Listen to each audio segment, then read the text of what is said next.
I'm Frank Sotomayor. We're in Los Angeles at the Hazard Park Armory, June 9th, 2010. This morning, I have the honor of interviewing Severo P. Lopez of Los Angeles about his experiences in World War II, his growing up experiences, and his post-war experiences. So, Severo, I'd like to start by having you tell me a little bit about where you grew up and a little bit about your parents. What did your parents do? Where were they from? My parents were born, my dad was born in Oviedo, Spain. My mother was born in Chihuahua, Mexico. My childhood, I was born in El Paso, Texas. As we came to California in 1929 and lived here around Los Angeles all my life. At present, I live in Temple City, California, and I forget what you asked. Well, me. what did your parents? What did they do in El Paso, and why did they come to Los Angeles? Okay, my parents, my father was in a book selling and stationery store, business, retail. He covered the two cities at that time of El Paso and Juarez, Mexico. My mom was a housewife. They were married in 1920, my dad and mother. And through them, I lived very well during the time we were in El Paso. I have 4 brothers and 2 sisters, and we all grew up in Los Angeles. Are you one of the oldest in the family of your siblings? I'm in the middle. Okay. We're 4 brothers and 2 sisters. I'm in the middle. I have an older sister, a brother who just passed away. I'm in the middle, that's me. And my other brother died of natural causes, and the younger brother was in the Korean War, veteran. And is he still alive? No, he passed away. In the war? After the war. After the war. From war injuries.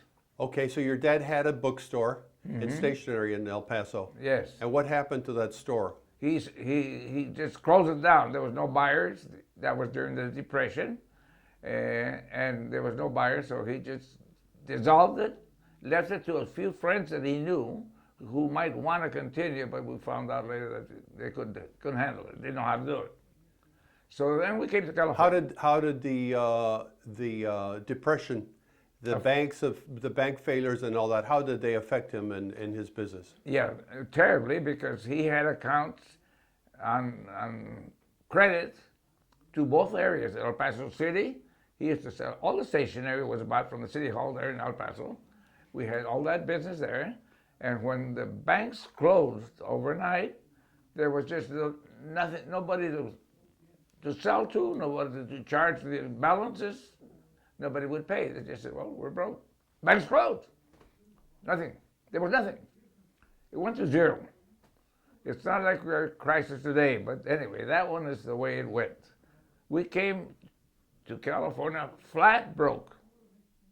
At that time, my dad was lucky to have a very close friend from Spain, a Spanish man, who was also working for Paramount Studio.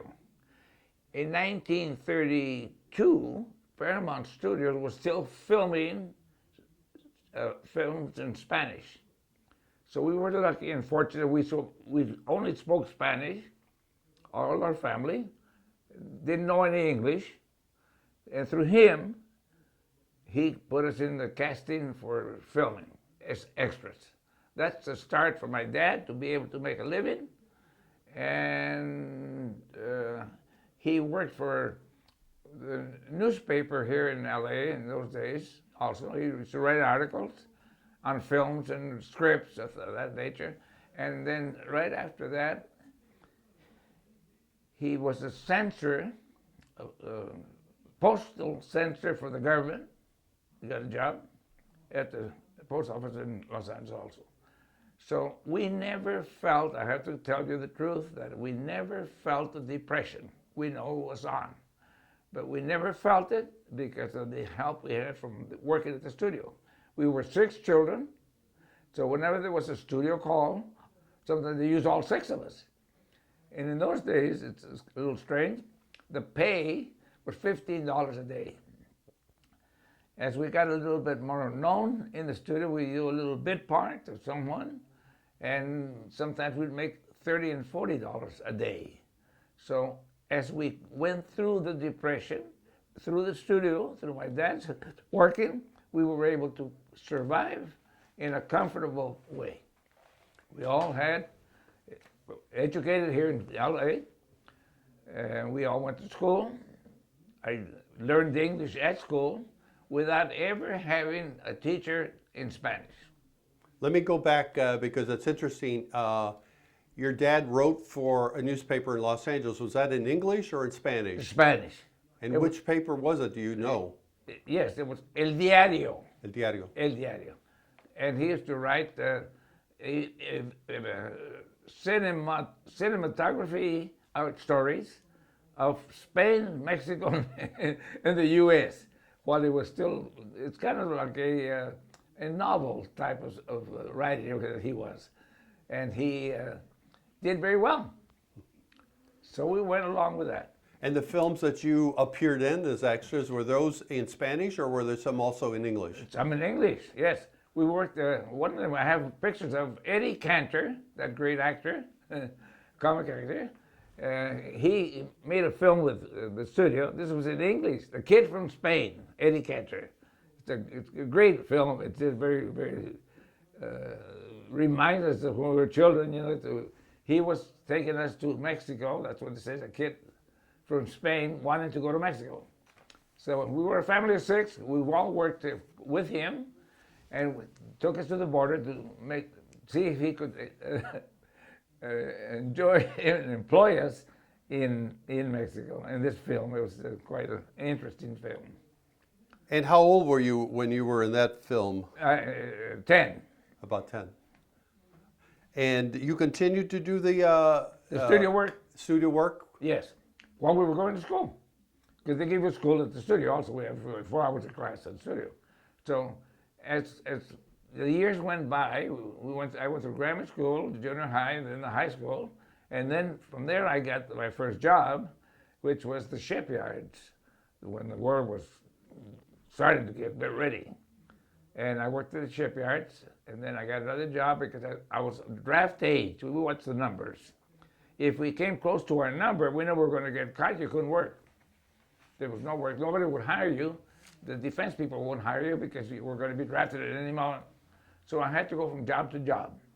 I worked in San Francisco with the construction. Then I went to Nevada, and I worked in another construction, making it interesting to find out. This is 1939.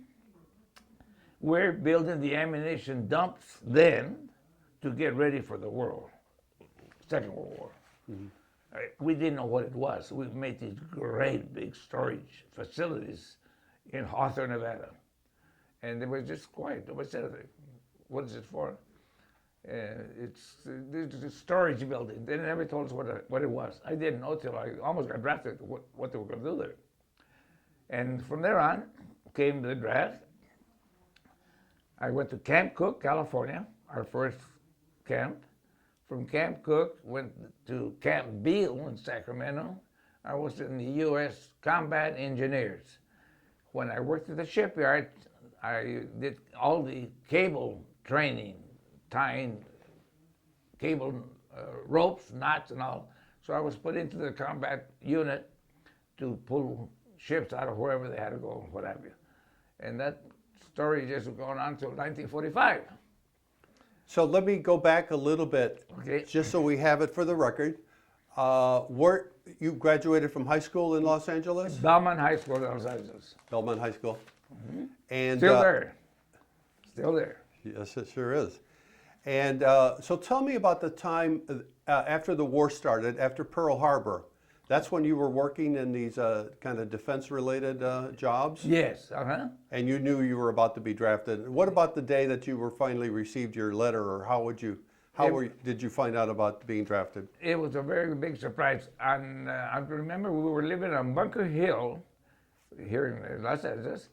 We lived in a home where the music center is built today. Right where that is built, that's where we lived. Like First Street and Grand and Hope. Hope? Yeah, right there. So when the news came in December the 7th, we were having breakfast, I remember, when President Roosevelt came along on the radio and said that Pearl Harbor had just been attacked by Japan. Well, we all wondered what's going to happen.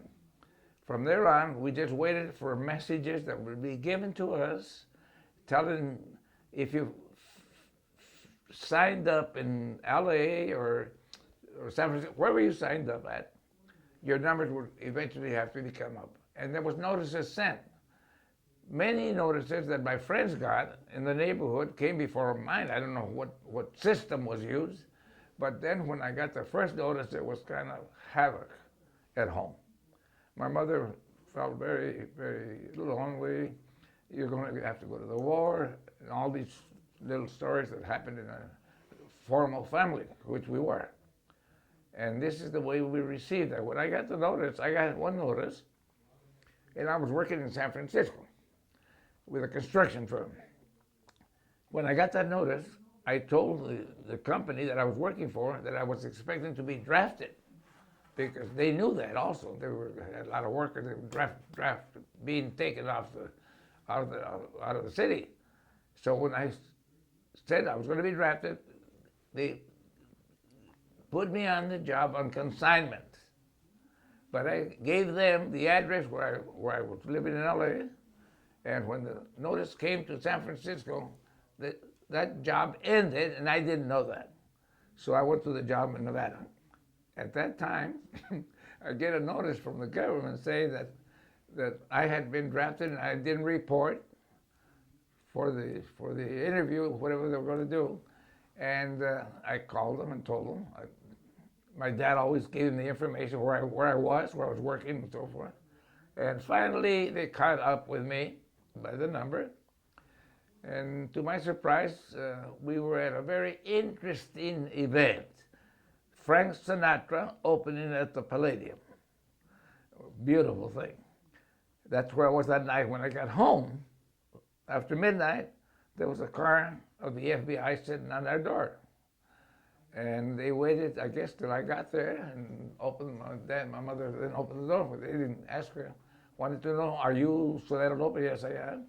And they said, that we're the FBI. And the reason we're here is to see what we can find out about you not reporting. Well, I had no reason to report because I had nothing to show me. And they said, okay, we'll be back in the morning. That's how we were living there.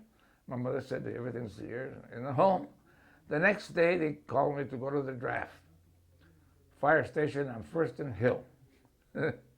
Report. So I did. I went there, and at that time, we were told that you would have 2 weeks to get rid of anything you had to do before you go to the 3-month basic training. Well, they didn't give me no 3 months. They just said, you're going to be going to Arlington, California, and you'll be in the Army at 11 o'clock this morning. That's it. I said, what about my personal? It's over with. I went there, and from there on, I just started floating into the Army. Did you get a chance to see your parents, to say goodbye to your parents and family? No. I didn't see them for 2 months. When it was the first time that we were landed at Camp Kirk, we're not allowed to have visitors. I notified them where I was, and they called the Red Cross to see if there was some way to see me, and they arranged it in 2 months. So I was able to see my dad and my mom then. That was a month before the basic training ends. So when that ended, then we headed for Camp Beale, Sacramento. I was there for about 4 or 5 months training, and we left to Washington, the state of Washington, and spent about 2 weeks there before we got shipped overseas, Hawaii. How did you feel that morning when you were at the induction center, I guess, and The induction center. you had no idea that you'd be going in to No. the active service that day? No, I felt kidnapped. How did you feel? Kidnapped. I said to the Army sergeants that were there at the fire station, I said, well, how come I can't go home and come back, report for wherever I'm supposed to? Well, they were a little bit not really courteous or discourteous. They just said, this is what we have to do. We are the Army people in charge of the draftees, and you're one. You're on the file to be drafted today. Well, according to the press, they say we have a matter of 2 weeks to arrange our personal belongings and then come to here, wherever we have to go. No words were accepted, and he said, we don't want to handcuff you, but you have to leave. I see. Now, when you get to camp, they'll take over. And when I got to camp, I got the same message. You don't leave anymore now until we tell you. When you were in basic training, Yes. did you immediately start to prepare as a combat engineer, or that came later? No, I was immediately went in as a combat engineer because all our training was with tanks and over at the desert, at Palm Springs and that area. I had about 2 months of that. Then we went into the training of cabling and all this climbing ladders and all this stuff. So we trained for about a year because I went in, about 9 months or something, all total, about 9 months. And they thought we were ready for it. We had all the necessary training that they give for that purpose. You will be probably pulling boats and saving soldiers, Navy, Marines, whatever. So we have to have people that know how to use the equipment that we're trained to use for combat. And what was your exact specialty? What was your job? Cable splicer, making cables out of rope, wire, and metal posts. Cables for the purposes of doing what? To pulling tanks and pulling boats out of the ocean when they can't come back out. Yeah. Find a way to survive them, yes, and to get them out. Did they give you a test, or was it because of your work background that you No, got into that field? It was mostly training. I knew how to do it because I had done it. And most draftees were new, and if we knew how to do something, well, we share with our buddies that were there. Okay. But my experience was that I had enough experience to qualify to train my buddies there as a private first class, then a corporal and a sergeant. Did you make some friends there? Were there any other Hispanic soldiers there, or blacks, or Asian Americans? There were 90% of the draftees at Camp Cook were Latin American. And they were drafted from California, New Mexico, Arizona, and Texas. That's what was there, most of it. We had no colored people in that camp. Yeah. They weren't drafted in that area. And the rest was just Anglo, a mixture of Italians, Polacks, whatever else. But the Latin force was Mexican, mostly. So after basic training, where did you go? Where were you sent? Then after basic training, we went to Camp Beale, and that was to prepare for the overseas. And that was last-minute training, combat training against troops that were attacking, etc. The momentum was to be sure that you know the difference between combat and survival. That, of course, was that. If you have to train yourself to get out or get in or do whatever you have to do. And then I became a barber in the service, and things kept going, as you see there. It's unusual.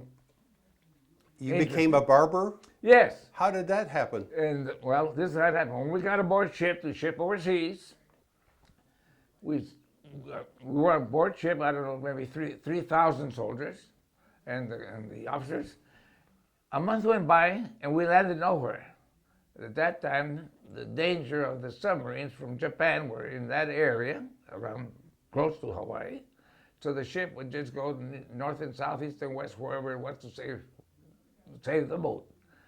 At that time, everybody's hair was getting long, and there was two gentlemen barbers from New York who had the studios. I mean, they were very friendly. I became a real good friend of theirs because they liked about the motion pictures and what have you. And he said, "I'm going to teach you barbering." Good. We had enough patience to have the haircut. So we started in, he started teaching me how to cut hair. I cut it right away to be able to trim hair, cut it and what have you. So while we were aboard ship. Then one of my captains saw me barbering on the ship and he says, "We didn't know you were a barber." I said, "Well, I didn't either. I became one on this boat." He says, "If you don't mind, do you mind cutting our hair?" The officers were in a different area. So I became the company's barber by that experience. I got pretty good at it. I enjoyed it. Nothing else to do. So I didn't have to stay downstairs on that boat. I was usually around the deck, cutting hair. And through that experience, I got acquainted with most of the editors of different magazines of all kinds at that time. And since I was the company barber and I had a little bit of an edge to people to deliver these books to soldiers, I was named the receiver of all that literature. So I had a little barber shop, and we landed in Hawaii, in the area in the camp. We took a couple of palm trees that were kind of narrow, and we wrapped a barber scroll around it, and I set up a little barber shop there. At that time, it was very interesting because everybody wanted a haircut, but nobody wanted to go bald. They did that when you went in, and they didn't ask you. They just shaved all hair off, okay? But then I would trim their hair. So I was a little bit different than whoever they thought was a barber. There was these two barbers, but they didn't want to cut hair. They were just kind of emotionally upset. So I became the company barber all through, and in 3 of the battle zones that I was in, the first thing they would put up would be my barber shop. Really? Yeah. It was very, So when you said Camp Beale, is that where is that? Sacramento. Sacramento. That was one of the staging, they call it the staging areas, where the final things are given to you. They do all the shots and all the health parts of what you need and this and that, to be sure that you're fit. And then from there you go to one of the Fort Ord or Washington. When you were in Hawaii, where were you? Where was your port, your base there? Pearl Harbor. Pearl Harbor. Mm-hmm. Right there. All right. So after Hawaii and Pearl Harbor, where were you sent, or your unit? What was your unit? What was your unit? The unit 155 Engineer Battalion, and we were sent overseas. I mean, from Hawaii, we went to. Our first attack was on the island of Guadalcanal. That was the biggie. And we were, again, the engineer group we go before the troops go and set up any things that we need to, when the invasion ships come in, that they're able to make it all the way in. We don't have to pull them or do whatever.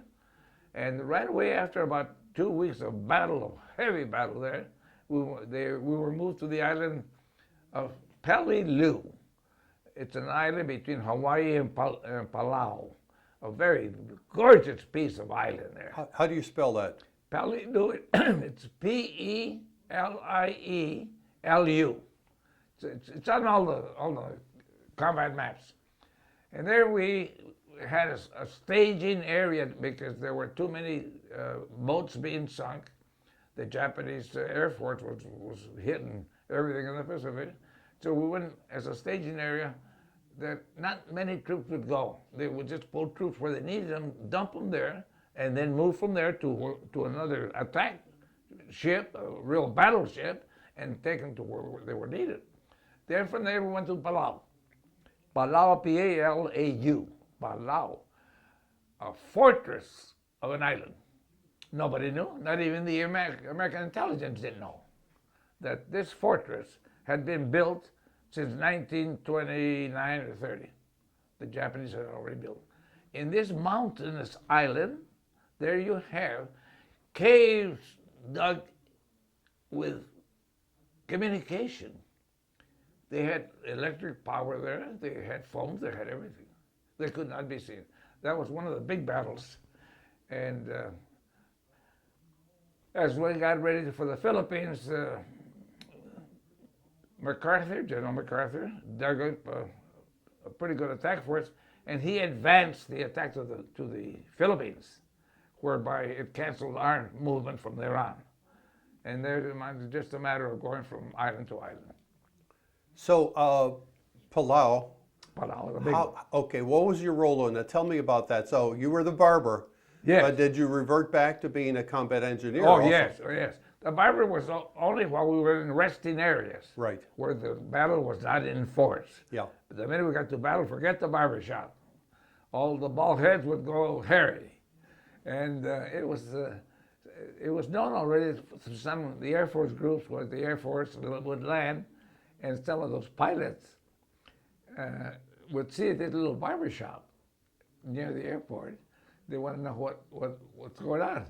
Well, they could read magazines were still coming in and any shit. The Palladium, the Liberty, the Post, and all these magazines that we had. And they would exchange their allotted liquor. I had to find that out for whatever literature I could give them. I understand the war pilots had a certain amount of liquor that was given to them when they're off base or whatever. And I was able to get a little bit of Johnny Walker in reserve. So I kind of took care of that too. And it depended what your position was, whether you could have a little shot or not. Behave yourself was my 2 words for all the troops. Behave, and you may get a little tonic water here. So that's in Hawaii. Huh? That's the time you were in Hawaii. Yeah. Okay. Yes. But tell me about the move to Palau. Tell me, can you describe that? That was I have no sense of that. So here you are in Hawaii. Yes. So you moved in a ship. Yes. In advance of the invasion force, Right. or how does? An invasion force. A big one to Guadalcanal. Well, okay. You went to Guadalcanal first. Yes. Well, tell me about that. In Guadalcanal, it was a very, very sad issue because when we approached that first beachhead with a force, tremendous, Marines, Air Force, everything that we put in that effort reminded me of a battlefield that was artificial, almost like a studio set.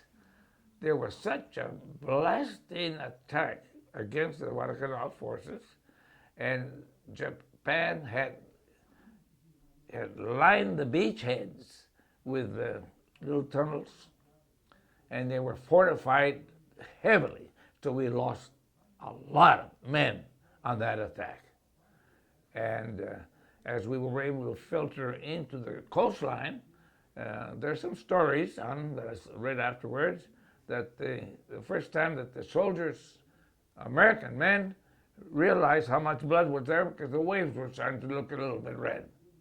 We saw that with each other. So we just defended ourselves as the orders came through and got by. So you were on a ship? On a landing ship. And so then you went on shore? Yes. So you had, what did you have, a full pack? Full everything. What kind of rifle? Rifle. What kind of rifle did you have? An M1, and we used the grenades. I was one of the soldiers that could carry the grenades. We would issue 4 or 5 grenades ready to throw them. I was a pretty good thrower. So we trained in that. Not everybody carried them because there's a lot of danger where you're going to throw it. So I would just, where there was movement, or our sergeant would point. We hear something fall off of a tree. It was usually a Japanese soldier. They were tied to the palm trees, and they could see us as we approached. Well, if we thought that something would be ahead of us a little bit, one of my soldier sergeants who were in charge, something there, well, get that and let it go. I see.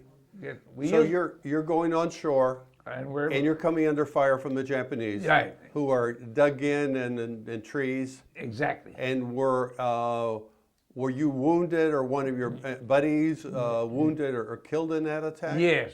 There were several wounded buddies of mine, and I think I remember 2 dying there in that position, and the rest were just a matter of survival as we moved onto the beach. The attack was very slow because there were fortified in that island to the extent that the naval intelligence didn't tell us how heavy that area was. Even with the bombarding that they did before we landed, they were still there.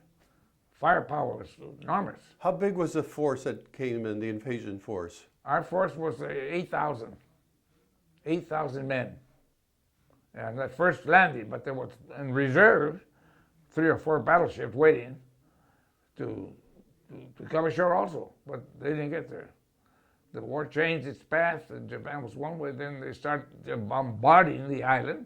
That's when they retrieved us from the Guadalcanal, and then we went back to the Palau island. Okay, but let's stay with Guadalcanal, because I just want to understand that. Okay. All right, so you come ashore, you come under fire, you lose some men. Yes. And then what happened? Did you take a certain area? Yes. And defend that, or how did that? We were able to accomplish a forward movement by the force that we had, and the Air Force helping, and the Marines helping to clear an area so we can get on land, on the beach, and get away from the Japanese forces. And we were there. The battle went on in Guadalcanal.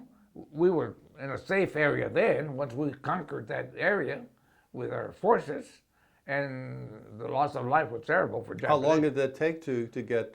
About 2 weeks to get a foothold there. Right. A couple of weeks. There were still a few left, but the Japanese suffered a great loss in that battle, because everything that was hanging on trees didn't hang any longer. They were wiped out by our forces. Why did they tie them? Why did they tie them? What they would do, they would get on trees with these booby traps. They had traps set from tree to tree, and a Japanese soldier, on that tree to pull that one, or pull this one, pull that one.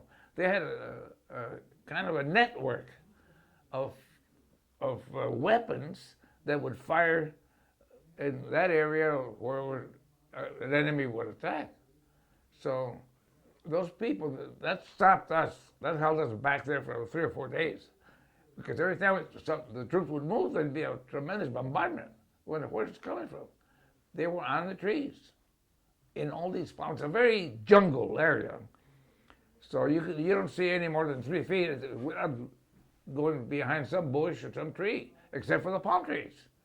And they were trimmed in such a way that they would go up into this palm thing, and they knew how to hide, they knew how to move around, they had that potential, and they used it. So until the island was secured, and that wasn't the whole island. The war there lasted over several months, just Guadalcanal. It was the biggest battle in the Pacific, outside of Midway. So that was a big battle.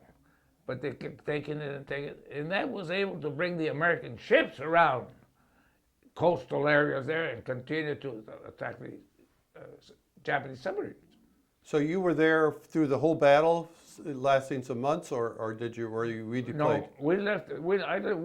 Our troops left there in about a month and a half, about 6 weeks. And did you function as a combat engineer? Or Yes, combat engineer all the time. What did you do specifically at Guadalcanal? Well, in that role? Well, well armed. When we move into a war zone, you've got about 800 or 900 soldiers of different levels, and as we conquer that part of the land that we want, we move along until there's given a signal that the Japanese were on the other side of the island, very far away. We set up a base. A big battleship comes in there and then start bombing them to no end till the mosquitoes can't fly. And that's when we decide, the service decides, okay, we need you now somewhere else. And that happened about 6 weeks after we were on that island. And we were again told we're going to another one, which was Palladium. And there weren't that many Japanese in Palladium, so they surrendered. They took them over right away. That was the second step. And that gave us a resting area. After that great battle in Guadalcanal, we had time to breathe, relax a little bit. Did you do some hair cutting there? Yes. It was interesting because the Navy personnel that was taking the troops out of it's all Navy and Army, but the Navy comes in to take the recruits to where they're going to go. So before they leave, I want to visit this, give them a haircut. And what did you use there? You had the scissors. What did you use? Full equipment. Yeah. The hair clippers, all the scissors, comb. It's all manual, though. All manual, yeah. Until we got to, where was it, I think? Did you do shaves also? Yes, I did it for this barber, Cassari, an Italian man, a very nice man. Very patient. He was a young man also, but he was older than we were. He was in his late 20s, so he had a barber shop in New York for 10 years, and his father did have it. So he taught me the razor, this and that, the trim. It was just part of life. So that obviously was kind of like you got a chance to rest a little bit, but having a clean shave and a haircut was kind of a morale booster, I would think. It was. It Yeah. was. Yeah. It was. You just So you were helping really to kind of help the soldiers Absolutely. with their kind of their self-esteem and That's it. Yeah, And they used to come and sit got to there. look good. Yeah. They would come there and say, you go to, how many do you have waiting? I said, well, right now there's a couple of boys here. And I had a little whistle that I used. It was the Navy used it for signaling a high-pitched whistle, not the police whistle, but it's a long one that gives a very sharp squeeze. When I blow that whistle, that means the barber's open. And any troops around there would come to get their haircut because they come running over there. That's the way I let them on. Very interesting, too. How long were you there at that island? A little respite, a little break. On Palladium, on that break, we were there about a month and a half because the battle was so involved around the oceans that they didn't want to move any more troops or endanger any more troops on these boats that were not being unloaded in a battle zone. And as a matter of fact, that was my first sickness that I got. I got some kind of an infection of diarrhea, known in that island for whatever reason. All the Navy boys, they all knew that. And one day, it started on me. I don't know if it's the weather or the trees, the palms, whatever it is. I got diarrhea for 4 days, completely out of order. The water would go through me just like I poured on the sink. And I lost about 10 pounds there. What Navy personnel had, they finally pulled me on the ship. They said if he stays here, he'd probably lose his life. They said, he can't eat, he can't drink water, he can't do anything. So they put me aboard ship. And as I got well, I remained there. And they brought the rest of them on, and we moved on. That's the experience in Palladium. Next jump, Palau, the fortress, the biggest island out there. That was just battle, nothing else. Firing at them. Every day, our lines of defense were moved back. During the early evening, where we could have some motion and be able to see something, because that radiant sun on that island is something else. They had posted their defense areas, looking down the whole island where we landed was downhill. So this was always uphill. And the mountain, this island, this is the shape of it. And they had tunnels through the whole mountain. Okay, they moved the equipment. When we went into that first tunnel, when they discovered it, there came the rigging, the ropes and the ties, and that was what it was. You could go through, you drive a car through them, through the mountain, up and down. Equipment, loaded with weapons. So we didn't move very fast. They stayed there for 3 or 4 months. This is why it was so hard to be sure that the U.S. forces had control, because a battle would start every morning from areas that you couldn't get near. And this is how we found out from the Navy that our troops would remain there, and the other big invasion would be the Philippines. We didn't go on that one. So tell me about, did you also come under fire when you got off the ship and onto the island? No. Okay. No. Well, tell me about some of the battles. Yes. Some of the experiences you remember about Palau and your specific role and what it was like. Did you have some real close buddies there? And yes. Did you hang together? Was Yes. it still a largely Latino company at that time, or was it more? Did it come more mixed by then? Mixed. Mm-hmm. It was mixed. But you still had a lot of Latinos. Yeah. And what was that? It was actually mixed. We didn't have as many Latinos as we had when I first went in. Mm-hmm. When we first went to camp, they started dividing them up. They started sending them to the tank corps and all over. Right. But when we were in that battle, in these battles, I remember that I was very conscious of who spoke Spanish. So I knew by looking at soldiers whether they might be from Mexico or Central America or someplace. And it was very well picked that way. But you couldn't tell that there was many Latins more than the others. Mm. They mixed them up when they sent them overseas. Because some of my buddies went to Colorado, and I didn't see them, but I wrote to them. I met them later in another island, and they were from Florida, from somewhere. They mixed them up. I see.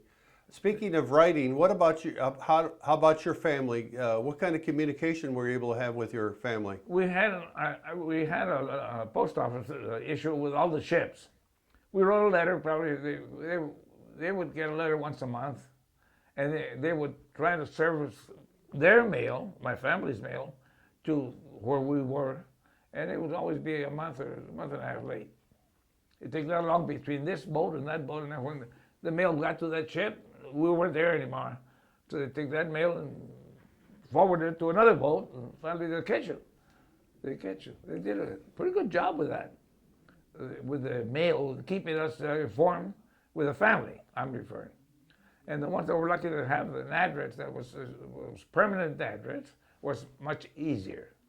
Many of the troops that I was with said I haven't had a letter from my mother, my man, my sweetheart, all the sweetheart letters, you know. Everybody looking for the sweetheart. At that age, they all either left college or school or something. How about you? Were you writing to anybody else besides your family? Oh, yeah, I used to write a lot. Who would you write to also? I write to my friends that graduated with me that were in the Navy, in the Air Force, and in the Marines. And then I would write letters to just friends that I have, my aunts and uncles, let them know I'm okay. I always told them, my dad always said, drop them a note. Just drop them a note, say you're okay, and say whatever you want. So I kept a pretty busy communication with letters that would arrive eventually. Every 2 months there'd be something to read again. I used to put it in my helmet. And so I didn't lose them. You put them in a pack and the pack's gone. Or the rifles are gone. All my caps always had letters in it. I get them, I pack them real good on the helmet, yeah. And then put the lighter, and then put the helmet back on. Great. So all my mail was always in my head.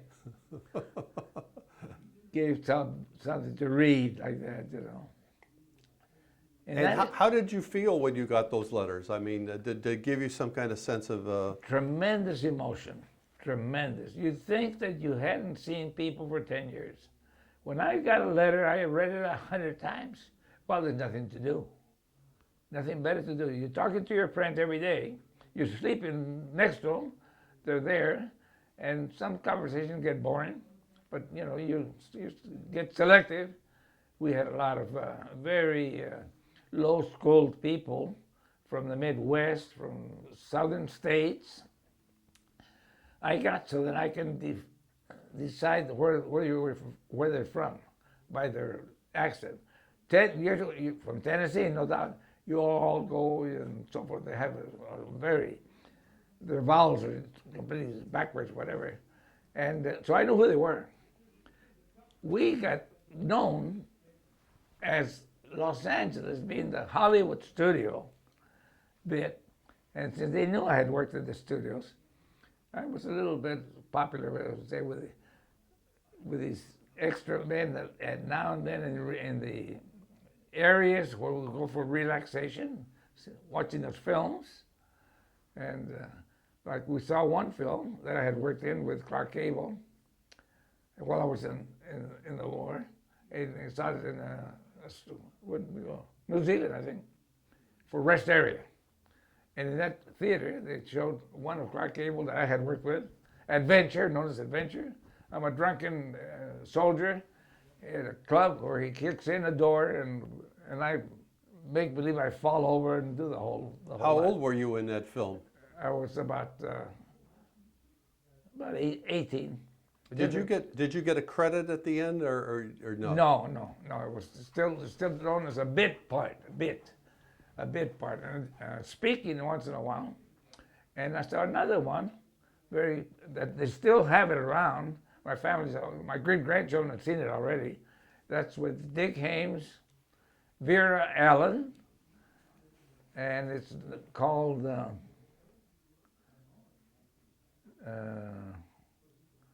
Let me see if I remember. That's A Day in Havana. A Day in Havana. And that I did a lot of. I was selling things on a cart.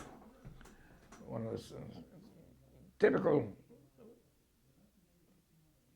It's not called the. Wasn't Our Man in Havana? Yeah. Was it that one? Yeah. Our Man in Havana? The novel? No. A Day in Havana. Okay. A Day in Havana. Okay. Yeah. Gotcha.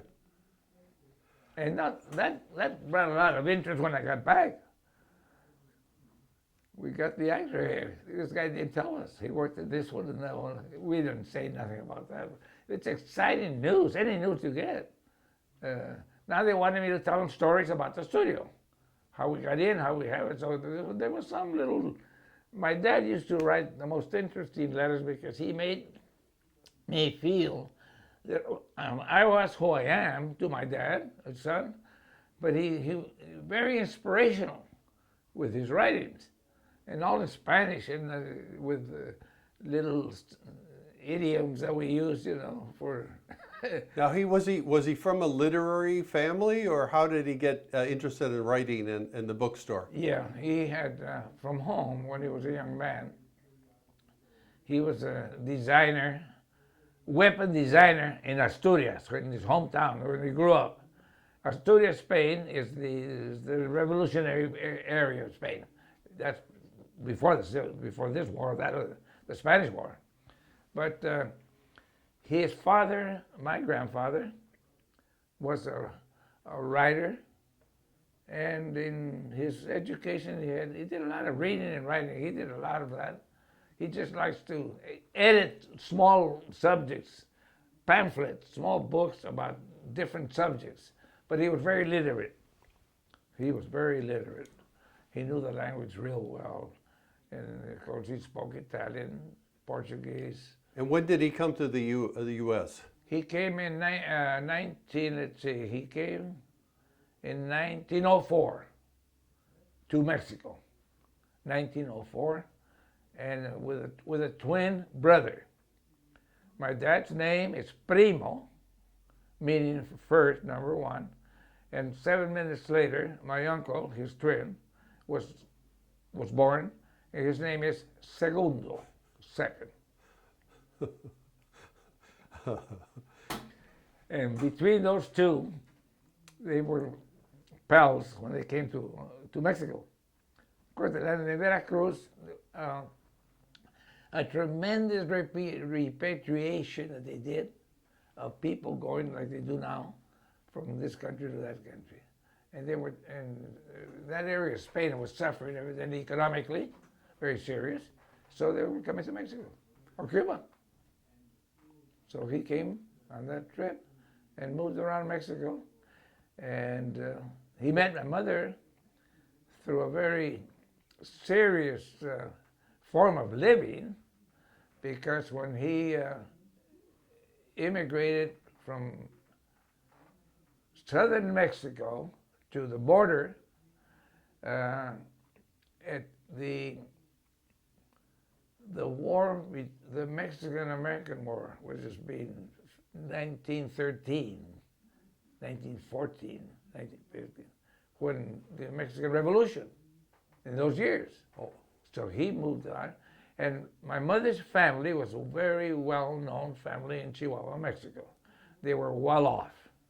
Her father had pretty land holdings, and my grandmother did a lot of social work in the city of Chihuahua. When the revolution moved north, that's where, by knowledge and friendliness, Pancho Villa, the great guerrilla fighter, saved my mother and her family, and my grandmother and her family. My mother had 6 sisters, 1 boy. When they were moving, his family is known through Pancho Villa taking over the revolutionary part. When they came north, they were to be attacked by the forces in Mexico against what they believe in. So they would have been wiped out. He secured the family, complete family, and made sure that they were boarded on a train with his horsemen all the way to Juarez. When they got to Juarez, he moved them into El Paso. He saved them. This is during the Mexican Revolution? Yes, during the Mexican Revolution. 1914, 1915, right there at that time. So my dad got to Mexico in 1904. He met the family Trejo, my mother's family, in El Paso, by going to the store, his bookstores and stationery, and buying one thing or another. That's how they met. And he married her in 1920. From there on, the family started, and here we go to another way of life. But he was very broad-minded. My mother was a very healthy, strong lady. She ran the house and then some other households that she took care of. So she was very busy lady, very busy. So your dad came from Mexico about what year, and then did he immediately go into that bookstore business? When they came north, his other brothers in Spain started shipping him what he needed, but he at the first year or two that he lived in Veracruz, where they landed, he got to working for the government. I forget what he was, secretary or something. And then he went to Mexico City, and he saw all those bookstores and where all the reading was, and he enjoyed that. He was working for the government, Mexican government, but he was also involved with working at a library and issuing all this stuff, and then he decided to open his own business with his twin brother. That's when he moved into El Paso. From Mexico City to El Paso. And opened his beautiful bookstore. And he met your mom. He met my mom. Where was that? In 1920. In El Paso? In El Paso. Okay. They got married, and 4 of us were born in El Paso. And the other 2 were born here in LA. My youngest son, my youngest brother, was born in Los Angeles, and one of my sisters was born in Los Angeles. Out of 6. We're going to take a break in a minute, but is there anything that we've covered so far that you want to elaborate on? The interesting, I think, that stays in my mind was the emotional change that we all had, because all our family was in El Paso. My mother, 5 sisters, 1 brother. And the reason that they remember me, when I was at the age of when I was born, I was about 4 or 5 months old. I got a disease called adenoids that come behind the ear there. And they thought I was going to die. It was the infection so bad that they had nowhere to go other than to see what the doctor would say. When he came over, he said, no, he's pretty sick. We'll have to take him to some hospital and see what to do. So they did. And my mother's youngest brother, who is the one, his name is also Severo. So at that time, when I got to the hospital, he came and he baptized me. That's why I was named Severo, after him. I remember that. I mean, the interesting story that goes with it. So the whole family, we have one Severo. I don't know another one. and it stays in the life of all our family, back and forth. When they mention me as an object. I say, wait a minute, do I look like a statue, a book? What is this? But we have in Spain, Spanish people always have some, not a title, but a nickname. That's what they call them here, a nickname. Severo, they say Severo, Severiano Piano, whatever it goes. But it's a loving expression by all these people. And life came to the United States. That's what got me a little. I used to tell my mother and my dad, we go to the market and said, now what are you going to buy? You don't know what these signs are in English. So I was a little bit disgusted from leaving home. We thought El Paso was it, because when the first year, 4, 5, and 6, almost 7, you've got a lot of playmates. It's a big city. And then we land in Los Angeles. Oh my God, what is this? Another world. And we survived it. We survived. We're still hanging in. And my 3 children are all schooled here. We're going to talk about your kids in a few minutes, but okay. The tape is almost over. Sure. Let me just get the date when you graduated from high school. Yes. What year was that, your high school graduation? 1936. 1936. Yes. And were you involved in any activities that you remember at Belmont? Oh yes. What type of activities? Yes. Belmont was the main school right in town. It had everything. Were you involved in sports or in writing or in music or? I was a gymnast. I was the rope, ring, and parallel man for Belmont, and we challenged all the local schools. And I was about 3rd in line, including Andy Russell.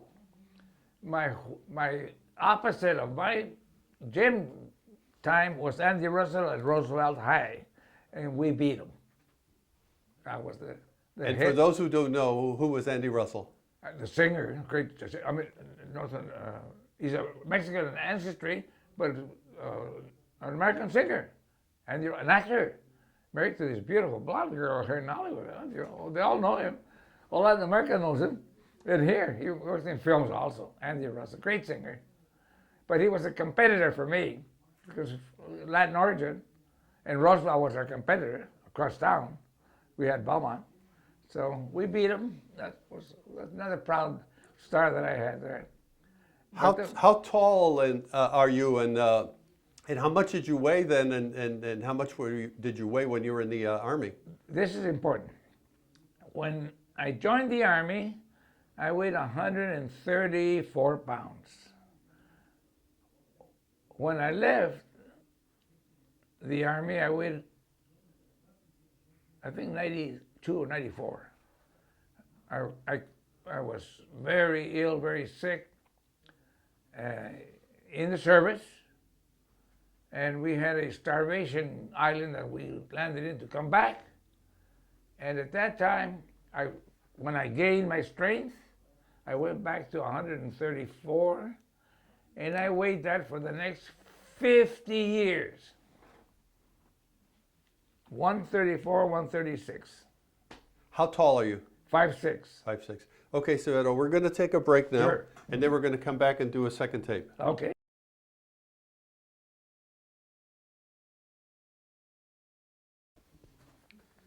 Severo, this is tape 2, Severo Lopez, being interviewed by Frank Sotomayor in Los Angeles. Severo, you told us about being in combat in World War II in the Pacific. What do you remember most about the combat in which you were involved? The most important thought is how I saw the first battle in Guadalcanal. That was such a unbelievable feeling to see that amount of blood on the shoreline. And that only interpreted to be bodies that were wounded. That I never forget in my imagination, to remember that horrible feeling I had of people dying, not knowing. My explanation to myself was to believe that this is war, and this is what war does, kills people.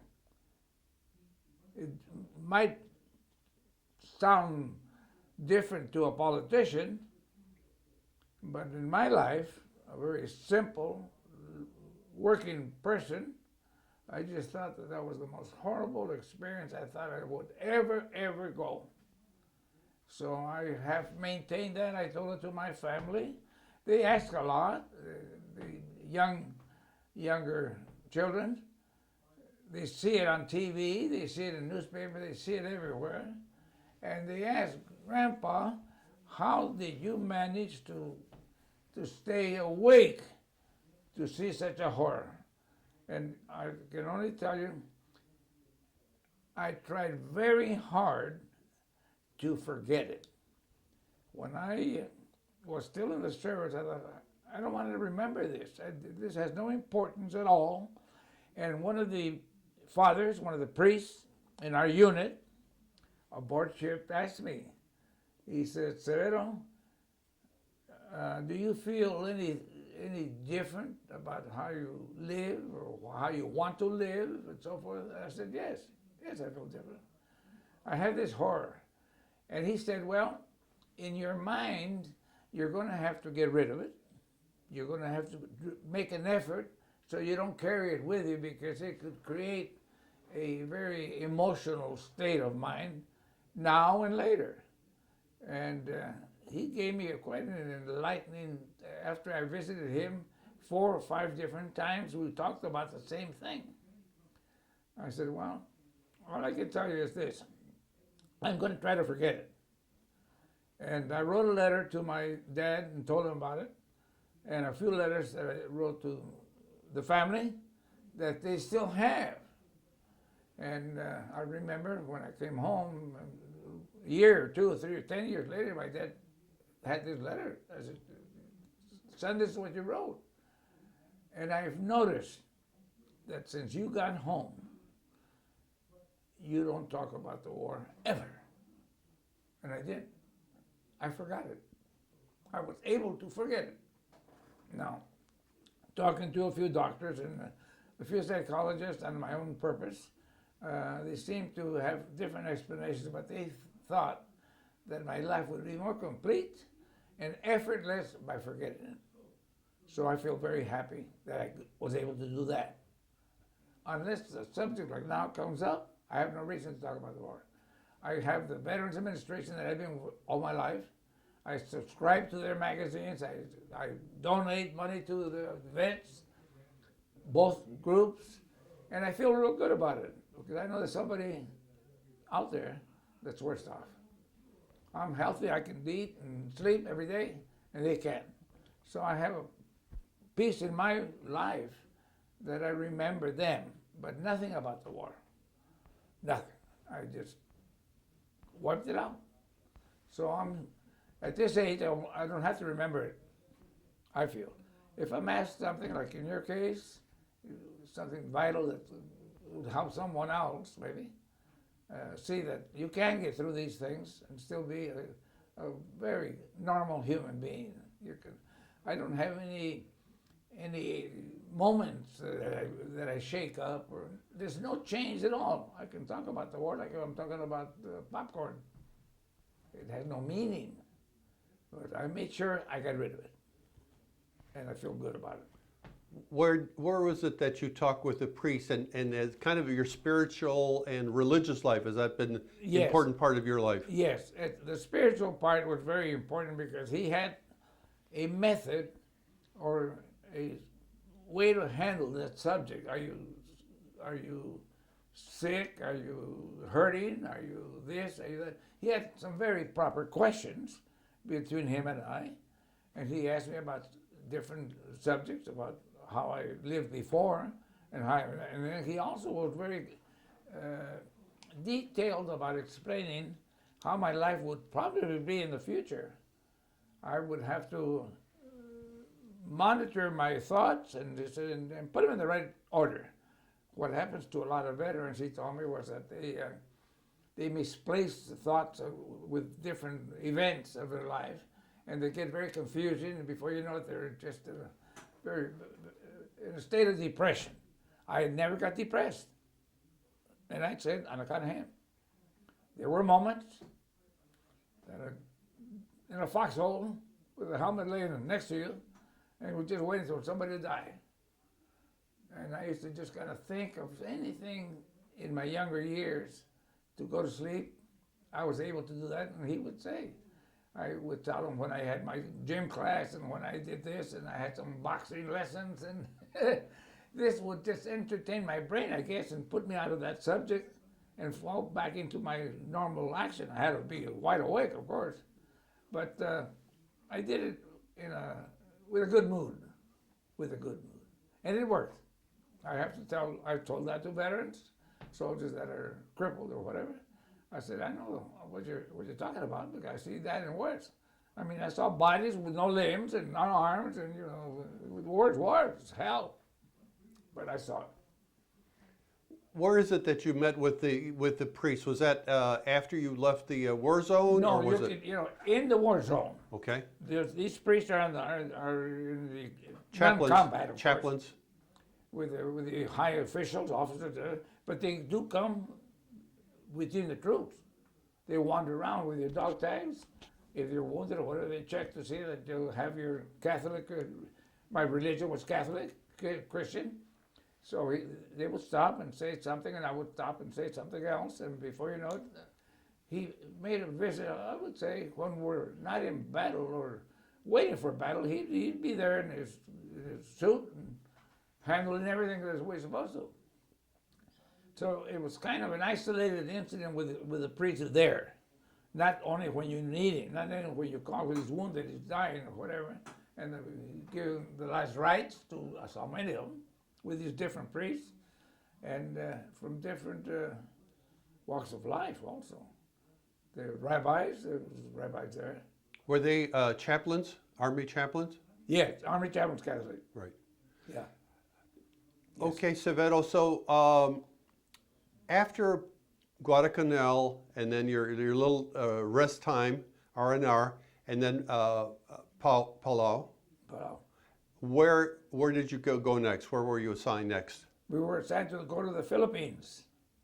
But during that turning of the war, it seemed that the government made an advanced study of this next position. We had secured many of the islands that I wasn't on, but they were secured where our ships could travel those areas and land in a place where the Japanese were not bombing and were not landing.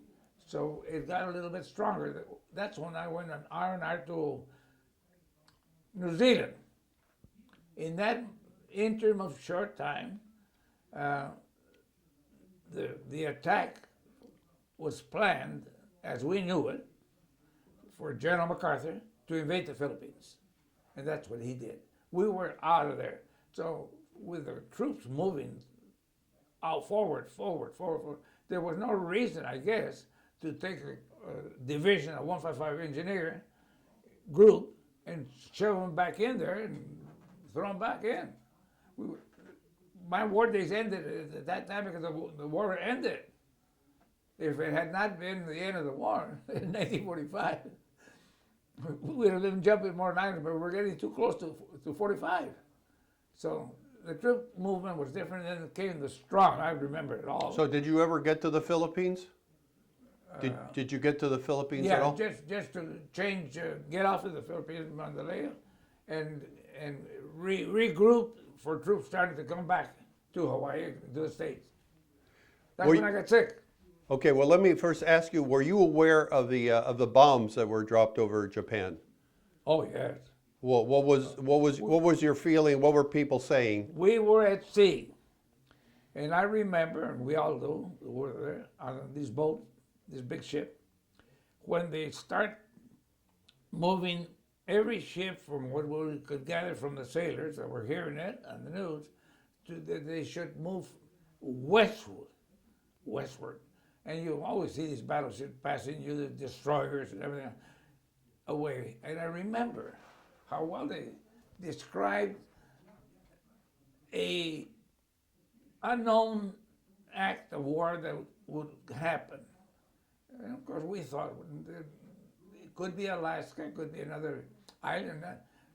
Never atomic. The word, we never heard it, But there was a feeling among the Navy, because they were running the ships that we were on, back and forth, talking back and forth and everything else, that something would help us end the war. Well, I just thought it was a better general, Mr. MacArthur, midway, the ship and this and that. And the other, I asked the officers, I said, what are we going to do next? We just have to wait. We're on standby. So the feeling was that something was going to happen. Something was going to happen. And while we were getting further away. And when it happened, well, that was news for everything. The speakers of the boats, the ships and everything. Japan has had an atomic bomb dropped. Nagasaki and the other one. Hiroshima, yeah. Hiroshima. And how did you feel that was kind of like a necessary step to end the war? Yes, definitely. And whether it's fair or unfair or unjust, we have to say it was fair because we don't want any more of our children dying. That's it. More sailors, more airmen, more are going to keep dying. We didn't philosophically analyze that. My dad did, to me. He told me, this is war again. He put 4 R's when he used to write. War, W-A, and 3 R's, making it worse than it sounds. It's too short of a word to describe what happens in war. The feeling of death on top of death on top of death. Recovery doesn't mean a thing. It's what we're losing, not what we're recovering with. And he always mentioned, like I told him some of my friends who lost a leg, another guy who part of his face. And the ones that were raised in my neighborhood who came back in a not healthy physical condition. Different things happened to them. Well, one lost his stomach, another one lost something else. I was very fortunate. Like we always say, if you're under an earthquake, it shakes everybody, but not everybody gets hurt. Not all buildings fall down. And my dad used to say, just stay like you are. Keep going, and you'll get over it. He was quite a leader emotionally. He, I don't remember him in tears ever. He would get pretty sad, but he was a man that could accept sadness, but bring joy also at the same time. When my grandmother died and all that, he explained that to us. So we always had this very Christian outlook. Live and let live. But in Spanish, it means a lot more than in English. It's used too loosely. Say it in Spanish. Yeah. How do you say it in Spanish? Vive tu vida lo mejor que puedes. Live your life the best you can. Do every day the best you can. Not every year, not my birthday, no. Vive tu vida por día. Siempre. And you got that from your father, and do you kind of Yeah. also incorporate Adopted that? it, yeah. My kids say that too. My sons do that. And That's beautiful. So you got that from your dad, and you've kind of incorporated and passed it on. to my family, yeah. Right. My brother's family too. All my nephews and nieces, they all know that. Vive tu vida. I tell them just lately, this young boy we have, one grandson, he lost a job, and they said, don't worry about it. There'll be another job. You got this one, you'll get another one. And most of the time, you'll find that it's better than the one you had. So just be happy. Okay, go along.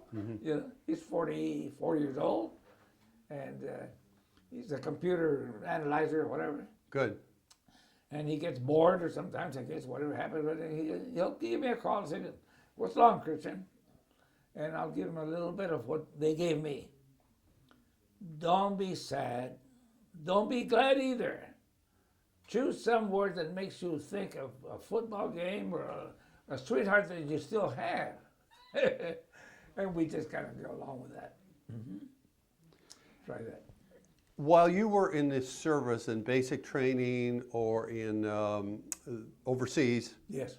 during your Army tour, did you ever have anything you felt was like a discrimination against you because you were Mexican or that you spoke Spanish? No, as a matter of fact, we talked about that many times, and I used to tell some of the fellows that would tell me that they were shut off for this and shut off for that.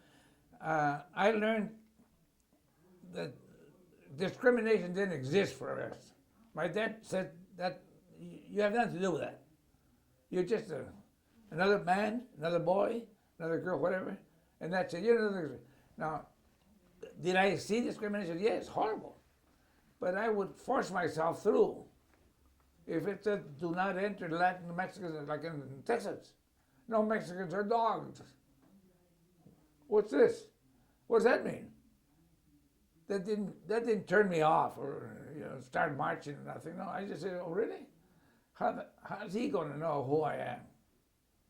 And my English was never perfect for that, but I could speak enough English to get by. Usually the questionnaire, the man who's saying you're not allowed here, or theaters, or don't forget, in those days in El Paso there was no blacks on the back of the bus. That's the U.S. history, the back of the bus. So when we go across to Juarez, they all have to stay outside, wait outside, load up these colored boys or girls, ladies, and put them in the back, and then we get on. I just thought that was kind of odd. How we're not black, and is this what they're looking at? We're beige color, tan, white. Some Irish are white, and the English are white, but we're not black. So what are we? I always dismantle the word about being cinnamon color, canela, and all this stuff. This is all made up by the rationale that they among them. My father didn't allow that. My mother didn't accept it. We didn't talk about it. We didn't make fun of nobody at all. The cafeteria, I remember my mother taking us to the cafeteria, said, sit right there. Well, this is a black section. I didn't ask you. This is a business. Sit. She sit us down, and there we are with little black boys and girls, whatever. There. She wouldn't leave. And I saw that when I was a very young kid in our parents. So we didn't have no discrimination. I had none. And in the service, I remember it because we used to see a whole camp of black boys. They're going here, they're going there, they're going there. They're not allowed to be here training. Well, they're not, huh? They're going to go to war with me or near us or whatever, yeah. And they're not allowed to eat like you. I just don't understand that. I don't know about it. So my life was never affected by that. I saw discrimination up the river, everywhere. The strikes that they had in Los Angeles between the Navy boys and the Mexican neighborhood, right downtown LA, coming into the theaters, in the LA theater, the lower state, fighting fist to fist in the streets between what they said was Mexicans and white boys. Well, the Navy took a beating. I was there when that happened. Walking down Broadway, I said, what's this guy? Just get out of the way. Well, you know, I didn't let no one hit me if I could avoid it, but you had to be ready to save yourself out of the way. But there was a lot of people hurt, a lot of children hurt, business and all that, between the Mexicans and the U.S. Navy from Long Beach. That would be what they call the Zoot Suit riots. That's it. And that was early June of 1943. That's right. So you were downtown? Yes. And did you see some of the sailors? Yeah, just trying to fight their way through on Broadway. Maybe 500, 800, how many, 1,000? Did you see them beat up some guys? Did you see them beat up any of the Mexican guys? Oh, yeah. And the Mexicans beat up their policemen and otherwise. Oh, no, Mexicans didn't let them they didn't get away with that one. The Zoot Suit, they didn't get away with that. They had more police than ever, fighting each other, fighting against them and everything else. That was it. But you didn't get directly involved? No, I was on the street when it happened. I mean, they were there. Yeah. And walking back and forth and going back here. And I see these sailors come running like that and just back off.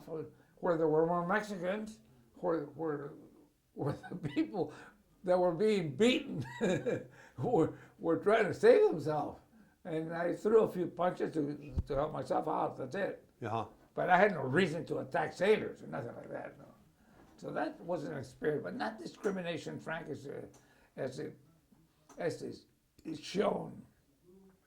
There's a tremendous exaggeration.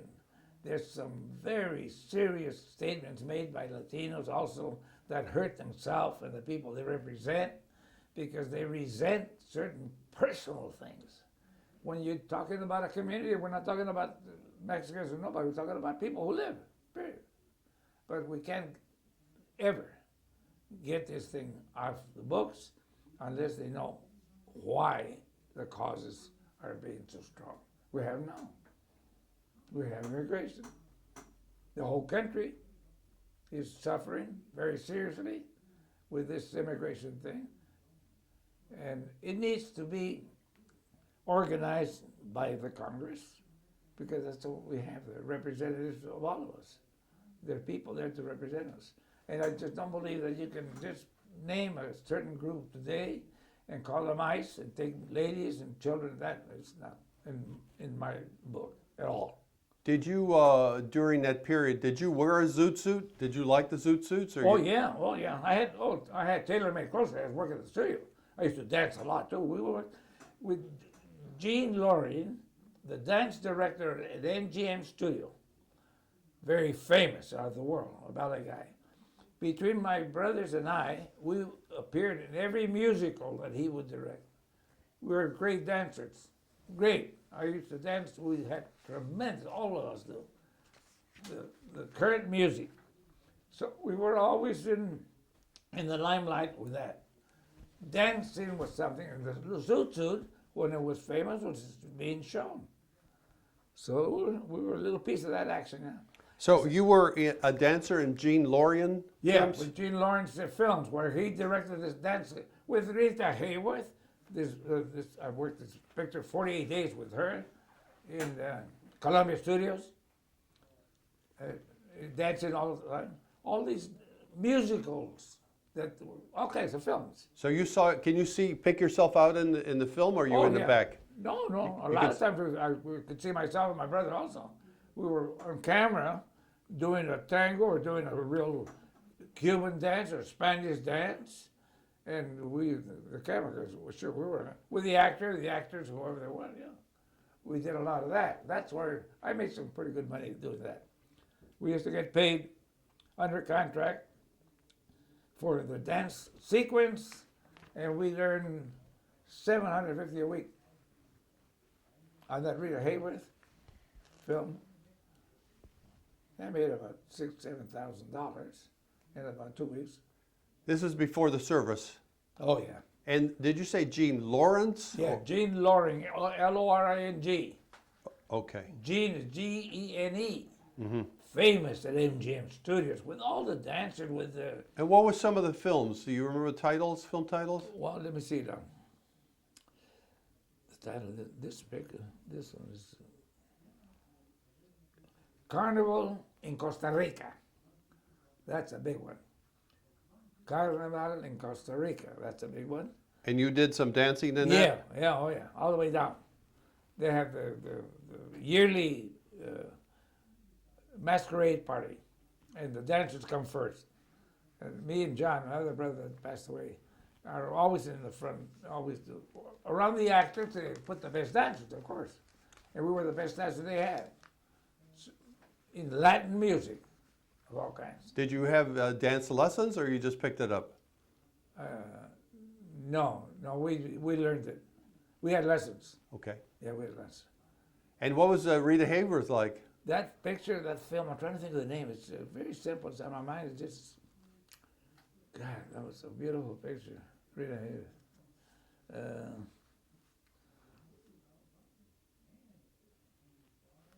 I just can't get it out of my mind right now. It'll come to my mind in a second.